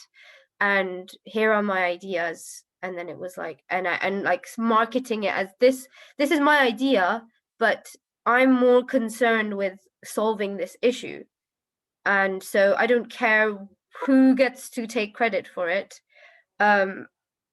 but or what it looks like, but here is an idea that could actually help you, and like marketing it as something that would be beneficial for them. So like this will be another way for your business to get more uptake as well. So this is mutually beneficial for both of us, and it's great for me because I'm getting to really test my idea in a way, in a place where it's going to get a lot more response than just me doing it on my own, and then it will help my research and my future plans in terms of getting critical thinking skills training as a core curriculum model. So I don't know if that was what you were hinting at, but yeah, I think what I've found has been most useful in terms of when you are in an area where you're I think we all are, like, there's a lot of competition and there's a lot of people doing similar stuff, but being flexible about the outcome, and also willing to compromise, and just being very, and also just being very, like, standing your ground and being like, I have this that is very unique and only I have this, which is hard. And that's if I can jump back in there, Axa, absolutely, that's what I was looking for. There's two things for me. There's one, this piece of what do I do that nobody else does, and that's really important to be very clear of, to draw some boundaries around when you're creating partnerships with people, and some real clarity about this is what I offer, this is what I expect, this is what you can expect from me, this is what I can expect from you. That relationship, getting that really clear. And interestingly for me, what I heard you say, although you didn't say it, for me, what I was really looking at here is there an alignment of values? It's a lot deeper than do I like them, but actually that's a lot of where the values alignment comes from, is do I trust them? Do they share this vision that I have for making this difference happen, making this, taking my idea to the world? Do they want to be a part of that? Is that what they're about or not? Is that what drives them? Is that what their motivation is? So for me, there's something quite, really important, but quite powerful about just having a step back from it and going, are our values aligned? Because where we see most of the issues arising in partnerships is where nobody's stopped long enough to think about, actually, do we share values? You might share all the same values. You might be very glib in the words. It's not just saying a match of, oh look, but somebody's put up somewhere on a website somewhere, I stand for this. No, they stand for that, so it must work. It's a lot more than that. It's a lot deeper than that. But that's really what I was looking for. Apologies, Chris. Can you hear the background noise, or hopefully not? The headset should be. No, not really. No, it's fine. Marvelous. That's great. So yeah, thank you, Axa, and I hope that was helpful to everyone. Just a quick check in. I see that Josie's joined us. Oh, brilliant. Yeah, that's fine. Thank you. Sorry, I just wanted to make sure it wasn't somebody else who wanted to share. So Josie, thank you. I've seen the message. Thank you. So yeah, I don't know, Chris, have you finished? Shall I pick up and we'll just talk a bit about impact? Yeah. Cool. Let me just share my screen then. We're going to talk a little bit in this last session now about creating and communicating impact. And before I really even start to look at that, and again, I'm going to look at it through this lens of the business model canvas, because it gives you a very good template, a very good way of looking at it. What do you think is important when you talk about, both creating and communicating impact as researchers? What do you think might be important?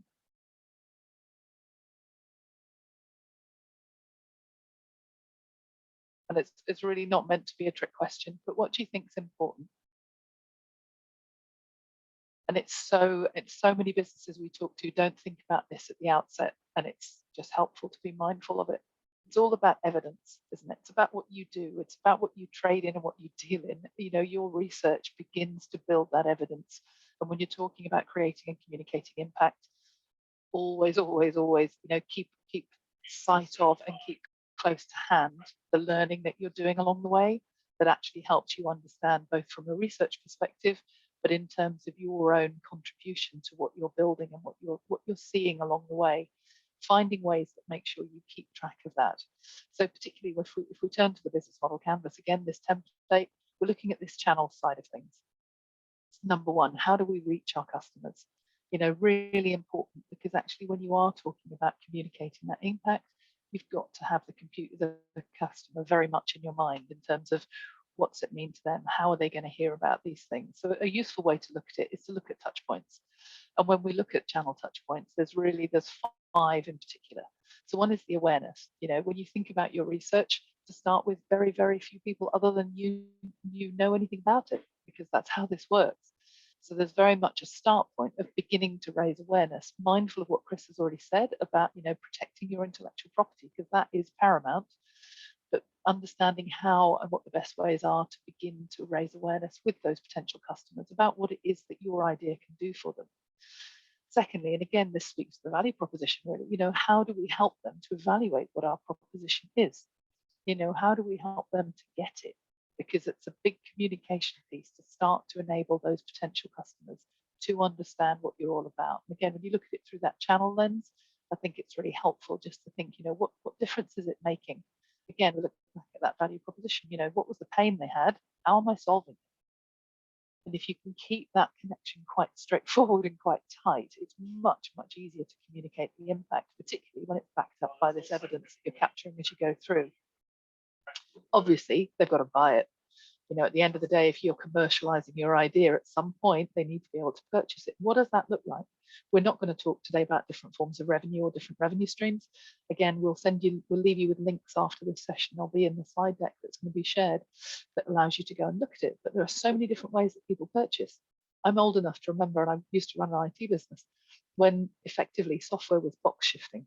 You bought your Microsoft, and I'm not an Apple fan, but you bought some software that went for the Apple devices as well, but you bought your box of software, and even if you think about, any of the add-ons, if you think of any piece of software that you bought, it wasn't just, something you paid for each month. It didn't move into that subscription model until relatively recently.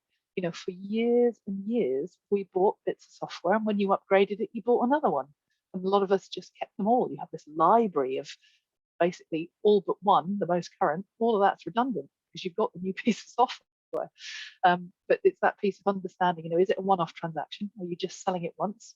Are you licensing the intellectual property? There's lots of different ways, and just thinking about how you communicate that to your customers. What is it that they're going to want? Are they going to want to just pay little and often, or are they going to want to pay it and own it and never have to pay again? And there's pros and cons to each side, and they'll be unique to the actual ideas that each of you have. But just really important to think about that as a touch point, as an opportunity also to engage with that customer. Obviously, delivering the value proposition. I think we've spoken enough about that this morning. That's what this is all about. Making sure that the expectation you meet, whatever expectation you create, you live up to. And then, of course, not forgetting, the fifth, and I think one of the most important ones is what happens after they've bought. And we use the language here of after sales. Actually, it's so much more than that these days. It's about creating communities. It's about creating tribes who are passionate about any one of your ideas. The people that you've impacted on become your best advocates, don't they? They become the referral partners. They become those opportunities to get your idea into that partner that you don't even know exists at the moment, for example. So thinking about how you build your idea and how you communicate about the impact, I think, is really important. So as I say, there's 5 key elements to that channel thought piece. It's about awareness, it's about evaluation, it's about purchase, it's about delivery. And then I think most importantly, I use the phrase after sales, but it is everything that happens after they've bought from you, every opportunity you have to continue to build and deepen that relationship. So they may come back and want you again. If you've solved whatever their job was in one go, there's still going to be other reasons to engage with them, whether it's to advocate for that for somebody else that you can also benefit, or whether it's simply that they'll want to come back for something more, because you rarely stand still. Businesses that stand still, they don't last very long. So second part of this is to look just briefly at customer relationships. And again, Chris touched on this a little bit earlier. It's, what relationships do our customers want? How do they want to be in contact with us? And again, looking at these, there's a number of examples of how this might work. And I'll just sort of quickly talk you through each of them. Personal assistance, I think, is pretty obvious. I want something and there's someone to help me with it. Dedicated personal service, that's like that at the next level. That's where somebody makes me feel uber special, and I know that I've always got that immediate access to the support that I need. And more importantly, it's dedicated, personalized for me. It's not just a transaction. It's a transaction that really carries a lot more meaning or solves the problems I have, the job that I'm looking to get done much more keenly. Self-service, and we've seen so much more of that, haven't we, in the last 18 months, where we've had to, whether it's the local hardware store in the village near where I live, whose, self-service was literally phone ahead, tell me what you want, I'll put it on the counter and I'll be there to take your money, but we'll all stay 2 meters away, and I've basically blocked the shop. You can't come in the shop anymore, but it's as close as he could get to self-service by, knowing what they wanted before they arrived and actually delivering it. Automated service, I think it's fairly obvious. It's that, but done in such a way that it's much easier to replicate and to continue. Communities, and I think from a customer relationships point of view, these become more and more important. These are the things where you look at the impact of influencers, you look at various, dare I say, hashtags that circulate on social media. People buy into, people are brought into a particular way of thought, a particular value proposition, a particular something that they're looking for. It could be, in the world of protein shakes, it could be all of that particular demographic that's looking for something special. It might be in the world of in the literary world, might be a particular type of writing that people want to do. Julie, I'm thinking particularly of, where do all those book clubs fit in? And there are lots that abound, but it's getting yourself into and building that relationship through that community, whether you are the community, you might create it, or whether you are just a participant in that community. But it's getting to know kind of, who are my tribe? Where are they? What do they want from me? And how am I going to engage with them? And then lastly, or the last one here, co-creation. And I do use coffee a lot. I'm not a particular fan of Starbucks, but I'm a fan of this particular idea because I love it. I wasn't aware of it until we started doing some looking into where we could see examples of this. But back in 2008, so what's that, 13 years ago, they first started to think and invite their people, if you like, their tribe, to share ideas. They made no promises. They just said, let's see, let's let our audience tell us what they want from us, a coffee producer or a coffee supplier. In that first year, they had over 70,000 ideas. And since then, apparently, well, more than double that. Obviously, there's usually a big boom at the get-go, but they've had something like 200,000 ideas, in fact, 150,000 up until a few years ago, but have been submitted. You might not look at those numbers and say, well, they only brought 277 to life. That doesn't seem like very many when they had 150,000 ideas, but there weren't 150,000 different ideas. They were themes they had to sort. They had to do quite a lot of work here to engage with that community and to effectively enable them to co-create. But what this did for them was it made Starbucks, or added to Starbucks' success. And I think, for me, it's such a clever, such a simple way to approach how they continue to evolve and develop as a business. But things like apparently K-cups, their reusable cups came out of an idea that somebody stuck in a box in a Starbucks outlet somewhere in the world, I've no idea where. The ability to pay for my coffee by mobile, long before, this last 18 months we've had to adapt to that form of payment. But Starbucks was an innovator in that space because guess what? Their people using their coffee shops told them that's what they wanted. So they looked at it, and I'm sure it wasn't just one of those 150,000 ideas. I'm sure there was quite a few of them. So they went and invested in that. And the co-creation gave them both the confidence, but also the rationale to go and do that, which I think is really powerful. There's a number of others. Apparently, this one made me laugh. The skinny mocha, believe it or not, wasn't something that Starbucks thought about. Some customers somewhere in the world said, I really want a skinny mocha. Who knew? But it's about listening to that audience, and it's about using their ideas, using their creativity to help them as a business be very successful. So just worth looking at that idea of co-creation. And really the message I would have for you is, again, mindful of the absolute importance of you controlling and managing the confidential aspects, the really special things that keep you apart from any other competitors or any other potential researchers doing the kind of work that are in your domain, shall we say. But really important to find a way to put that out, because co-creation is so powerful, because in that space, they don't see the things that you see. They're not limited by the research that you're doing. And in some cases, I know many of you will be a little limited by the funding streams that you have, because you have somebody there who's funding, they want a certain output. And that's absolutely the way it should be. Interestingly, how could you bring the concept of co-creation into that relationship to help you look further, to help you go deeper, to help serve that funder even better, but also to help you think about other ways that your research might be able to go? And that might be the nugget that you take away from the session. Okay, I'm going to look at doing this slightly differently. I'm going to be open to how that is.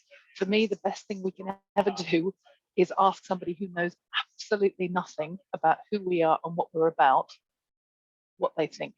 And you might say, that's nonsense, absolute rubbish. Do you know what? They'll come back with some really useful questions that you then have to look at and address. And if they don't add value, exercise complete.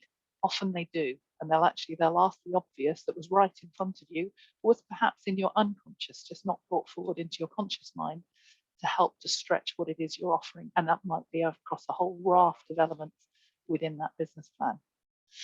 So I hope that's useful. That's talked a little bit about two elements that we think are really important when we talk about creating and communicating impact.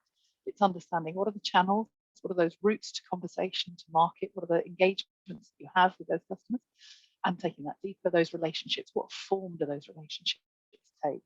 So I think in the next sort of 10 minutes or so, it'd just be useful, you know, if you would, one by one, it'd be great just to get your insights. Come off mute if you would.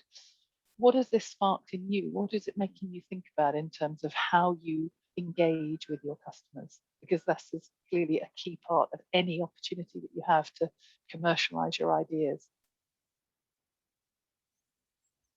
So who's going to be bold and go first? What does it make you think of in terms of how you engage? AXA, do you want to start to kick us off? Channels and relationships. Yeah, sure. So I guess because my customers and users are different, it gets quite tricky. So my customers are schools and parents, and the users are obviously the children and the young people. So it's sort of, it has to be marketed in a way that I think it's just very important, especially when it comes to selling something that is geared towards children, to have a relationship that is really built on trust. And you know, we have the children's best interest in mind, because it's completely different when you're doing something for adults or, you know, the mass public, compared to when it's for children. So the channels through which we communicate have to also be very careful. So I mean, social media is definitely one, but again, you just having to have like really intimate communities where people can reach out and ask questions and build trust and build that sort of foundation is really important. What other channels? Yeah, I think just like just going through it, it's very tricky, but yeah, going through this sort of route of schools and social enterprises and yeah, just like really building a relationship with them where it's like kind of a mixture of the things that you mentioned earlier, where it's like, you know, we want it to be available for as many people as possible, but we also really want to have a strong relationship with each and every school and each and every, as much as is possible, parent as well. So yeah, it can get quite tricky in that sense. Yeah, and something that really resonates with me with what you said, and I don't agree with it, but it's interesting, the response it provided for me was, should it be ethically any different communicating to an adult as a child? Should we not raise the standards of what we believe is acceptable to communicate to adults? You know, with that thought in mind, I'm just putting that out there really. But it's interesting, it's one of those, for me, I absolutely take your point, we have to be so careful, but perhaps this world needs to be more careful in all of those communications, perhaps more thoughtful. And I'm not saying you're not, but interestingly, I'm looking at it going, yeah, okay. I guess more from the sort of sense of like, you know, advertisements and marketing and sponsors. You have to be very careful, I think, when it comes to children, and to sort of get that verification that this is safe for children, you have to jump through a lot of hoops Oh that yeah, you wouldn't normally if it's for adults. And there's so many, you know, like for instance, when I was exploring the tech route of creating an app, some of the sort of apps that I was looking at, as like, say for instance, Duolingo, which I'm a really big fan of and I play every single day and I have a ridiculous streak to prove it. But like, you know, you see a game like that and you think, what an amazing business model. They have ads, and that's one thing you just immediately rule out when you're making something for young people and children. You just can't. And like even the sponsors and the partnerships you create, you know, you can't partner with, I mean, if you want to partner with something like Facebook or Instagram, because my idea is very online based, again, you have to be very careful because Facebook and Instagram have age limits. So, you know, if a 12-year-old is seeing Facebook, they're going to be like, oh, okay, maybe I should go on Facebook and create an account. You know, those kind of things that you just have to be very careful about when it comes to marketing for children and creating something that's for children that is not there for adults. Mubina, would you like to step in there? Because you've got a common interest in this area, haven't you? Yeah, I think trust is very important. And I dealt, during my research, I dealt with adults, and I think trust is an important thing. I had to work a lot on, get that trust with this university students. Because in the beginning, they were kind of distant and aloof, and I had to work on it, plan out how to empathize with them and tell them that I was one of them.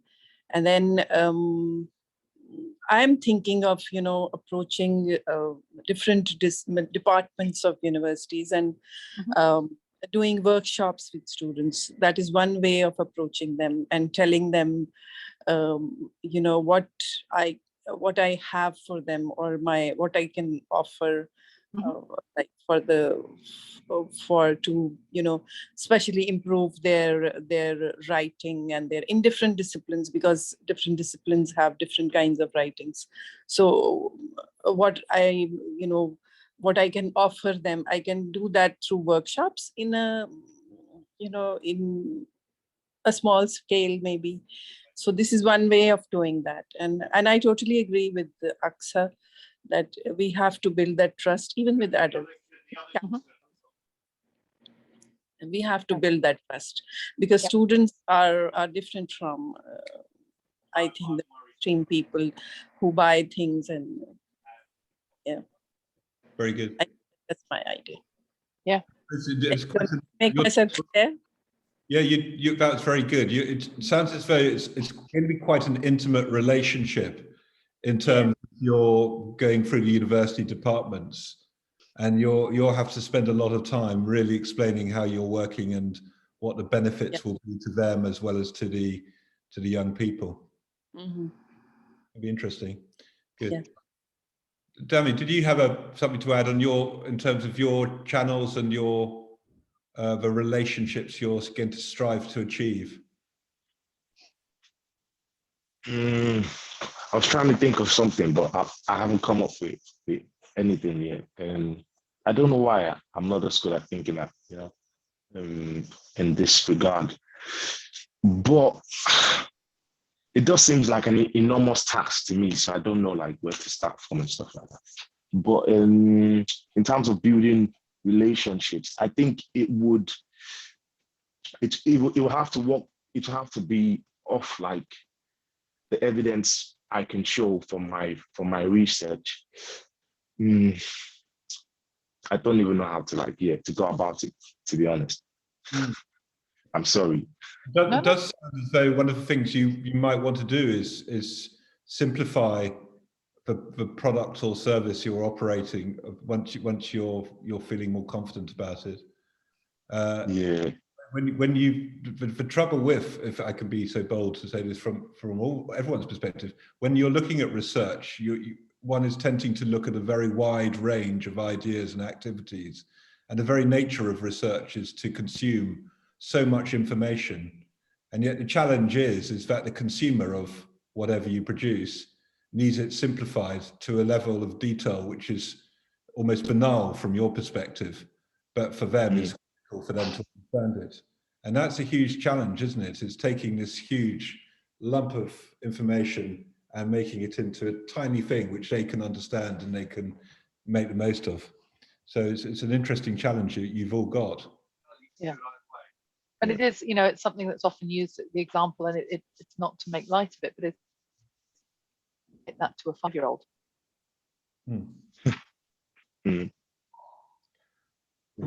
Or a management consultant, one of the two. Yeah, one or the other. What about Kiera, Joe, Sam, Julie? Any thoughts from you on channels and relationships? So for me personally, it's I think the main thing is identifying partners. From my perspective, is finding out who exactly is well placed to push things forward from having the idea to actually being able to manufacture the component. And the interesting challenge, obviously, therefore, is that our IP is our product essentially. and quite meeting that tricky juxtaposition in academia of being open about your research through publications whilst also not completely giving away absolutely everything that is fundamental to your patent, to your IP, which is whilst also getting enough publications to progress your career. It always feels like the glorious catch-22 of trying to pursue an academic career. Absolutely, and if you can get that right, wow. But that's where conversations in communities like this are so important, because the shared wisdom that you all collectively have, you know, and the resource that you've got through people like the IIB team is phenomenal. And that's, you know, I can't urge you enough to use moments like this, but also to talk to the IIB team, who are designed absolutely to help you walk your way through all of these challenges. Mm-hmm. In a very trusted space, because they of all people are the people you should be able to trust, or you can trust. You know, they are the point one who will then help to guide. Be careful when you're having that conversation. Have you got this in place before you have that conversation? Share this, not that. Yeah. Can I say something now? Like, I just remembered some stuff. Yeah. So looking at my research from an African point of view, in terms of like building relationships, there are a lot of like Pan-African movements, and there's also like some, like, we all know like Black Lives Matter and stuff like that. So I think I should be able to like build relationships with organizations, social enterprises like that. Yeah. Yes. Yeah. Because in a way, my research, a very, very key social psychological contribution is trying to change the way people appraise African history, and, you know, showing, you know, different combinations. Like, whenever I talk about my research, it's really complicated, but I just try to simplify it. So I think I can definitely reach out to these enterprises to like help people think about like African history. Yeah. So yeah. Really interesting. Yeah, so that's going to be a challenge, isn't it? Again, which is will be quite. But you're absolutely right. If you can go through those routes, that's a really good way of narrowing down your product and your service. Really good idea. Kira or Joe, would you like to contribute, or Julie? I think Julie, you were about to. Yeah, I think it was really interesting what you were saying about you know, the very local sort of idea, because I think my research is really broad, and it's almost, to do this is almost the opposite. So the kind of broadness of the research, but I think in terms of relationships, I'm going to have to start looking in a very, very local and very sort of specific way. So it's almost the, you know, the exact opposite of the research, which is I think quite an interesting idea that I hadn't really thought about it like that. That it's the opposite of that. But I think that's kind of the good point that you made earlier about sort of starting off on a very, you know, like the community and local and sort of tribal, that, you know, level, and finding those people in a very local way to start with. Yeah. Thank you. And I think brilliant. Thanks, Julie. And I think one of the most important things is to find a point of focus. Do some conversation, do your research around that point of focus, learn from it, and then go wider. Because the challenge is, otherwise you have that awful scenario where the opportunity is here, as Chris says, you know, with your research, it's massive, it's almost overwhelming. So you've got to find somewhere to start. And, you know, in the long run, the beauty of hindsight is you'll find out whether the place you started was the right one or the wrong one. But until you start, until you have that focus, until you start to make that step, you won't know. And in a way that sort of, if you can harness that almost childlike quality of curiosity that says, well, I'm gonna try here. I'm gonna do the learning here. And then when I've done that, then I'm gonna work out, do I go deeper? Do I go further? Do I go somewhere else? But it's always for us that piece of creating a boundary and working within that, and then moving on to the next. Otherwise, the danger is we're all, I think most humans are slightly magpie-like in there. Oh, that's really interesting. And things don't move forward because you touch everything very lightly, and you don't, as researchers, you're very skilled at going quite deep. It is, you know, I'd urge you to pick an element within that and go deeper and ask those questions and engage with that potential customer, that one defined type, that you can then understand better what the impact really is. Because what you think it might be may or may not be what it is. Until you try, you won't know. And it's sort of be comfortable in that uncertainty, which I'm sure probably isn't that comfortable for most of the people on this call. Yeah, thank you. There's a point that I'll add to Kath's point, is that most businesses do not end up where they start off with, and there's a term called pivoting, and that's generally what happens is when the business starts, it focuses on a particular marketplace or a particular service or a particular product, and it gets to a point where they realize actually that's not going to work. They test it and there's not good feedback from consumers, etc. And they realize, well, actually, maybe there's a marketplace we could go for here, which is slightly different. And the aim of the game is for you to test and to listen to that feedback as regularly as you can. And then through the flexibility that AXA mentioned earlier, is focus down on those areas where you can see there is a marketplace. So it's highly unlikely where you start off is where you will end. It's just usually that's not the case. But that doesn't matter in a sense, as long as you're following this process of reviewing and acting as a result of that research that you've done. Sorry, Kath, I thought I'd just go in. No, not at all. Really important point, Chris. And all I would add to that is being really open to what you've then found out. Yes. You know, because actually the joy is when you found something out that you didn't already know, rather than seeking to prove what you thought you knew. It's a subtlety, I guess, but really important to make sure that you're open to not quite what I thought. So the opportunity is, as Chris says here, it's there. So I need to go there to capitalize on it. Okay. Oop. Would anybody else like to share? Anyone else? We have Kira or Joe if they'd like to. Yeah. I guess my head's a little bit swimmy now because of all the comments that we just made. So I thought, Kath, your point was interesting a second ago about kind of like you're very focused on your one area of research. And I'm just trying to think about how I generate impact. So because in my kind of situation at the moment, I've been kind of contacted, or, you know, they've kind of reached out to me and said, would you be interested in applying for funding with us? I feel like in terms of getting the funding, I've got an idea, which I could say, this is my idea, this is what I'd like to do. And I think because they've already reached out, I think they're pretty interested. But I think the important thing for me is that element of impact and generated impact with the vulnerable communities that I am doing the research, you know, around. And it's kind of where the research side of it is kind of limiting, because my research is so focused on geomorphological hazards, so things like landslides and outburst floods from glaciers. I think there's probably a lot of other things that are impacting that community that they would also be interested in.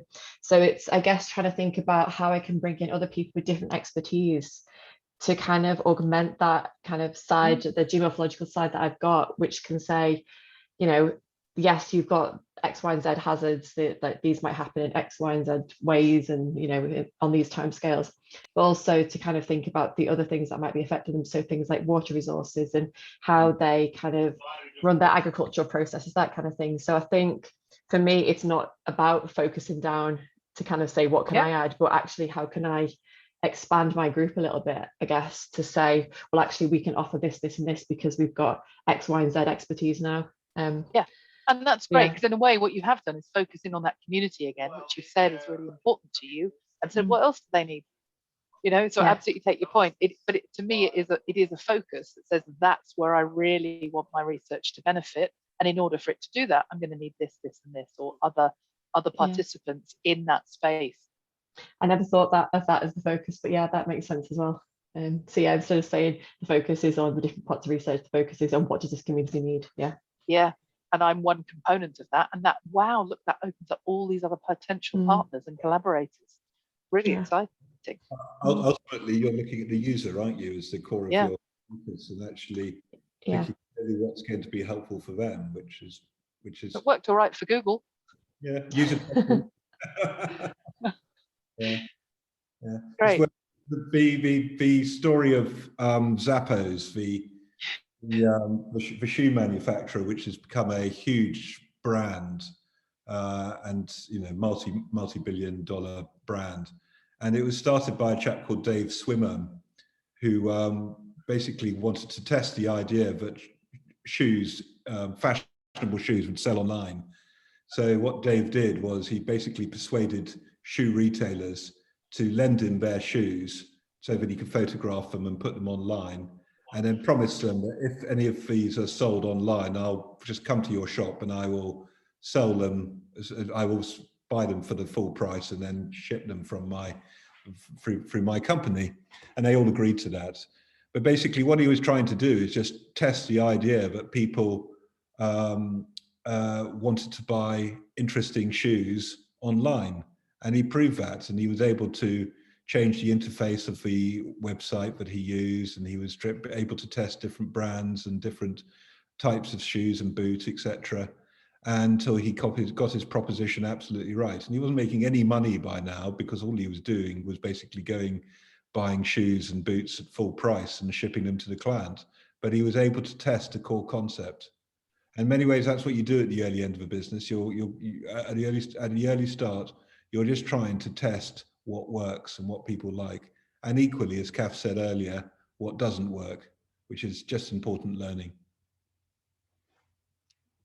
Kath.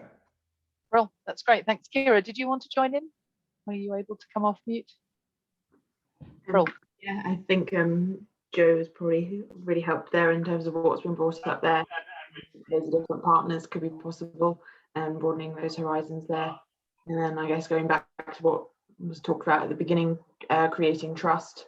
A lot of our research is dependent on human participants, so we need to gain trust from them and demonstrate to them that they're coming into a safe environment to be able to take part in our research, that they're interested in, like ethically they need to be interested in it to take part, rather than doing it for the incentive of getting paid.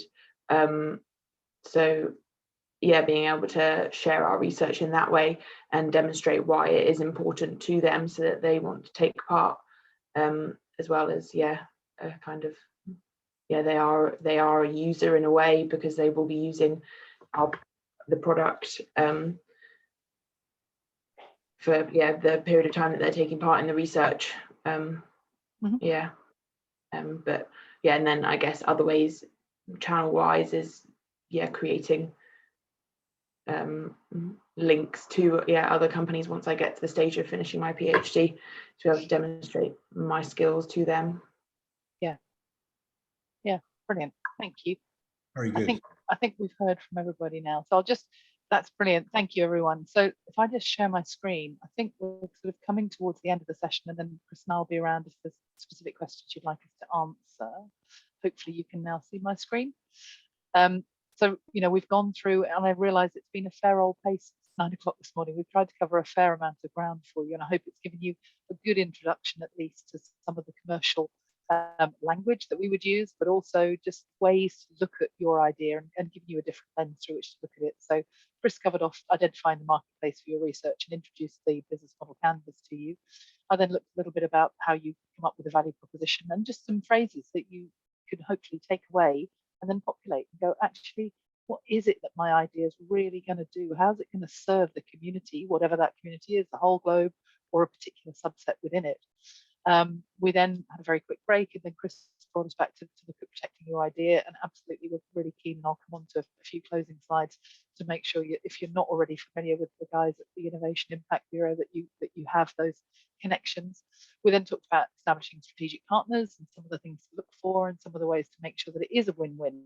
It's a bit of a glib thing to say it's a win-win, but how do you make sure it is? And if you start with that goal, you're far more likely to create sustainable, effective partnerships that really live up to that duality of supporting and serving both partners.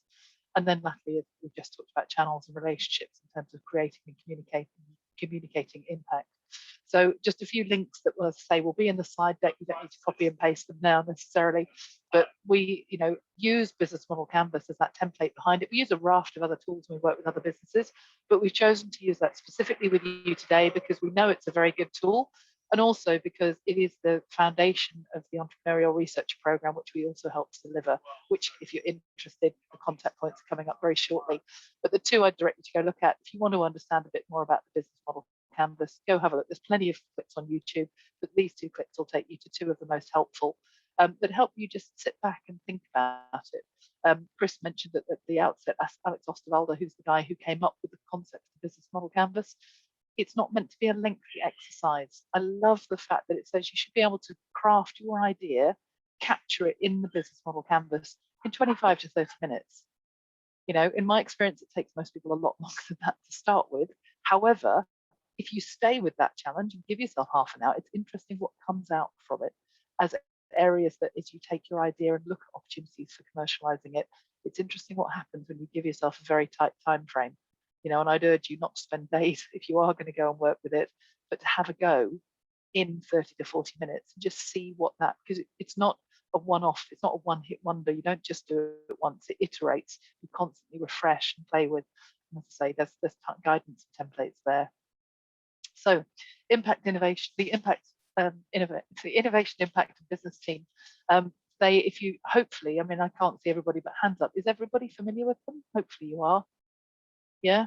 And do, AXA, I'm sure, can share more details of, but there's just some notes here on the slides. For know-how, they're really good and they've got some excellent people and excellent insights. They really should be your first port of call for going for more information about how to commercialize your idea. And particularly in that, you know, they'll give you all sorts of input and advice as it's coming through on the screen here, but the Set Squared programs, and there are lots of them. You know, the I Keep student startups, I think in fact we had Josie on briefly, she's had to go now by the looks of it. But the Entrepreneurs Program, which is something again that Chris and I and another colleague of ours, Phil, helped to deliver, and the Entrepreneurial Research Program, which is how we first met AXA. You know, there are lots of opportunities for you to participate in courses. I think, Chris, I'm right in thinking we've got 4 ERPs coming up in the next 12 months, yes, where we can work with you over the course of a week to take your idea and really put it into practice in the business model canvas and then present it back to people. Because so much of this, and we've touched on this several times this morning, so much of this is getting it out of here, getting it out, externalizing what your idea is and getting other people's input, but people you can trust, you know, people who are going to do the right thing by you.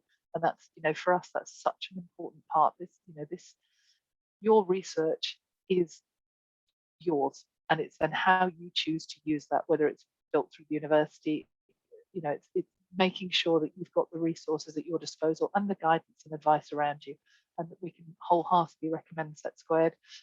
Somebody mentioned they were applying to the Newton Fund. Phil and I, we haven't met Phil today, but Phil and I have done some work with some participants on one of their, I think it was the fellowships, which has been absolutely fascinating to support people who are then pitching for funding. So at all ends of that spectrum, you know, and the support is there is really the point. And my sort of closing slide really is the key contacts in the IAB team here at Exeter.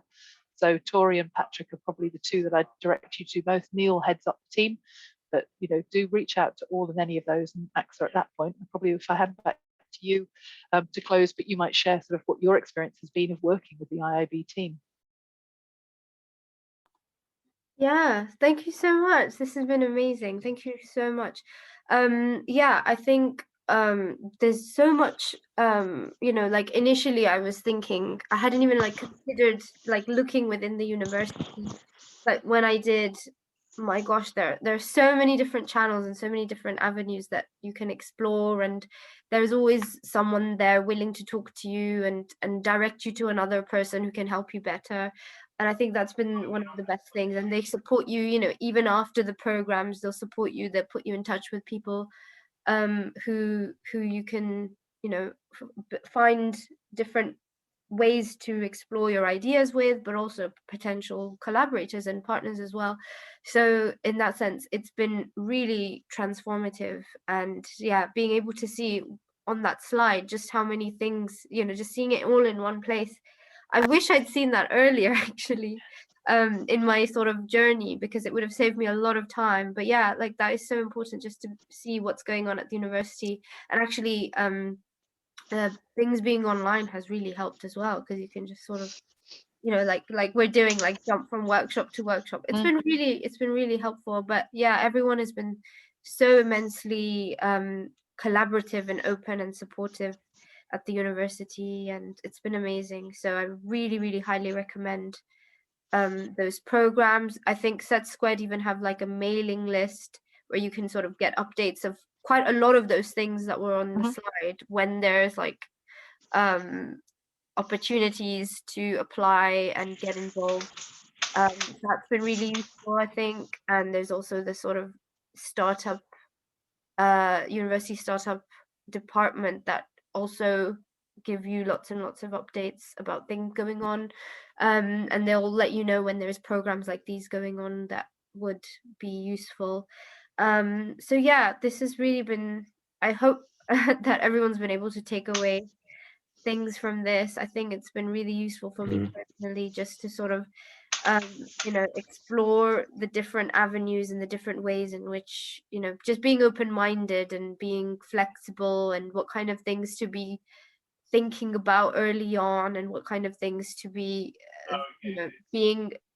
having an established and sort of keeping sort of like a stance on early on, like this is what I can bring, and being confident about it as well is really useful. But because it's so like going out into the business development side outside of academia, I've found not to be as helpful as I found these sort of experiences where you're coming from an academic point of view of like, I have research on this area. I find that that's really been useful for me personally. So hopefully it's been like that for you all, and hopefully this is at the very least allowed you to think differently about your contribution as researchers, because I think what we're doing is it's beyond literally, to quote the title of the workshop, but it really is beyond academia.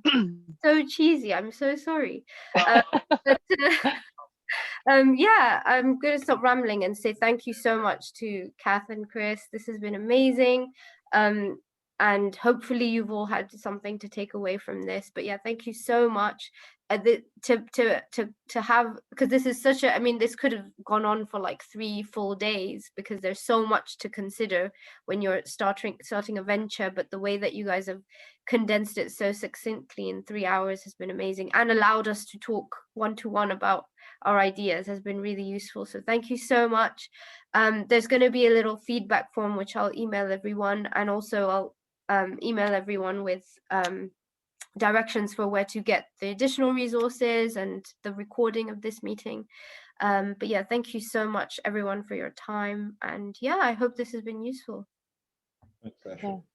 Thank you. Thank you, everyone. It's always, I think we both feel it's such a privilege to hear your ideas, and for us to start to think, whoa, how could that, what impact that's going to have in the world. But also, and I will, AXA, I'll send by you if I may, I think I've got contacts that I'd like to share with each and every one of you. So how you share those, AXA, is up to you. But people that you just will find useful, people that will be good people to go and just see what they're doing and think about, before you share too much of where you're at. But, seriously, just go and see what they're doing, because they will have a resonance to what you're currently, where you're currently at, put it that way. Great. Well done. We'll be on the call now for anyone who wants to talk afterwards, but otherwise, please go and get some lunch and go and have a walk. Yeah. You might want to stop the recording, AXA. Thank you very much for that, everybody.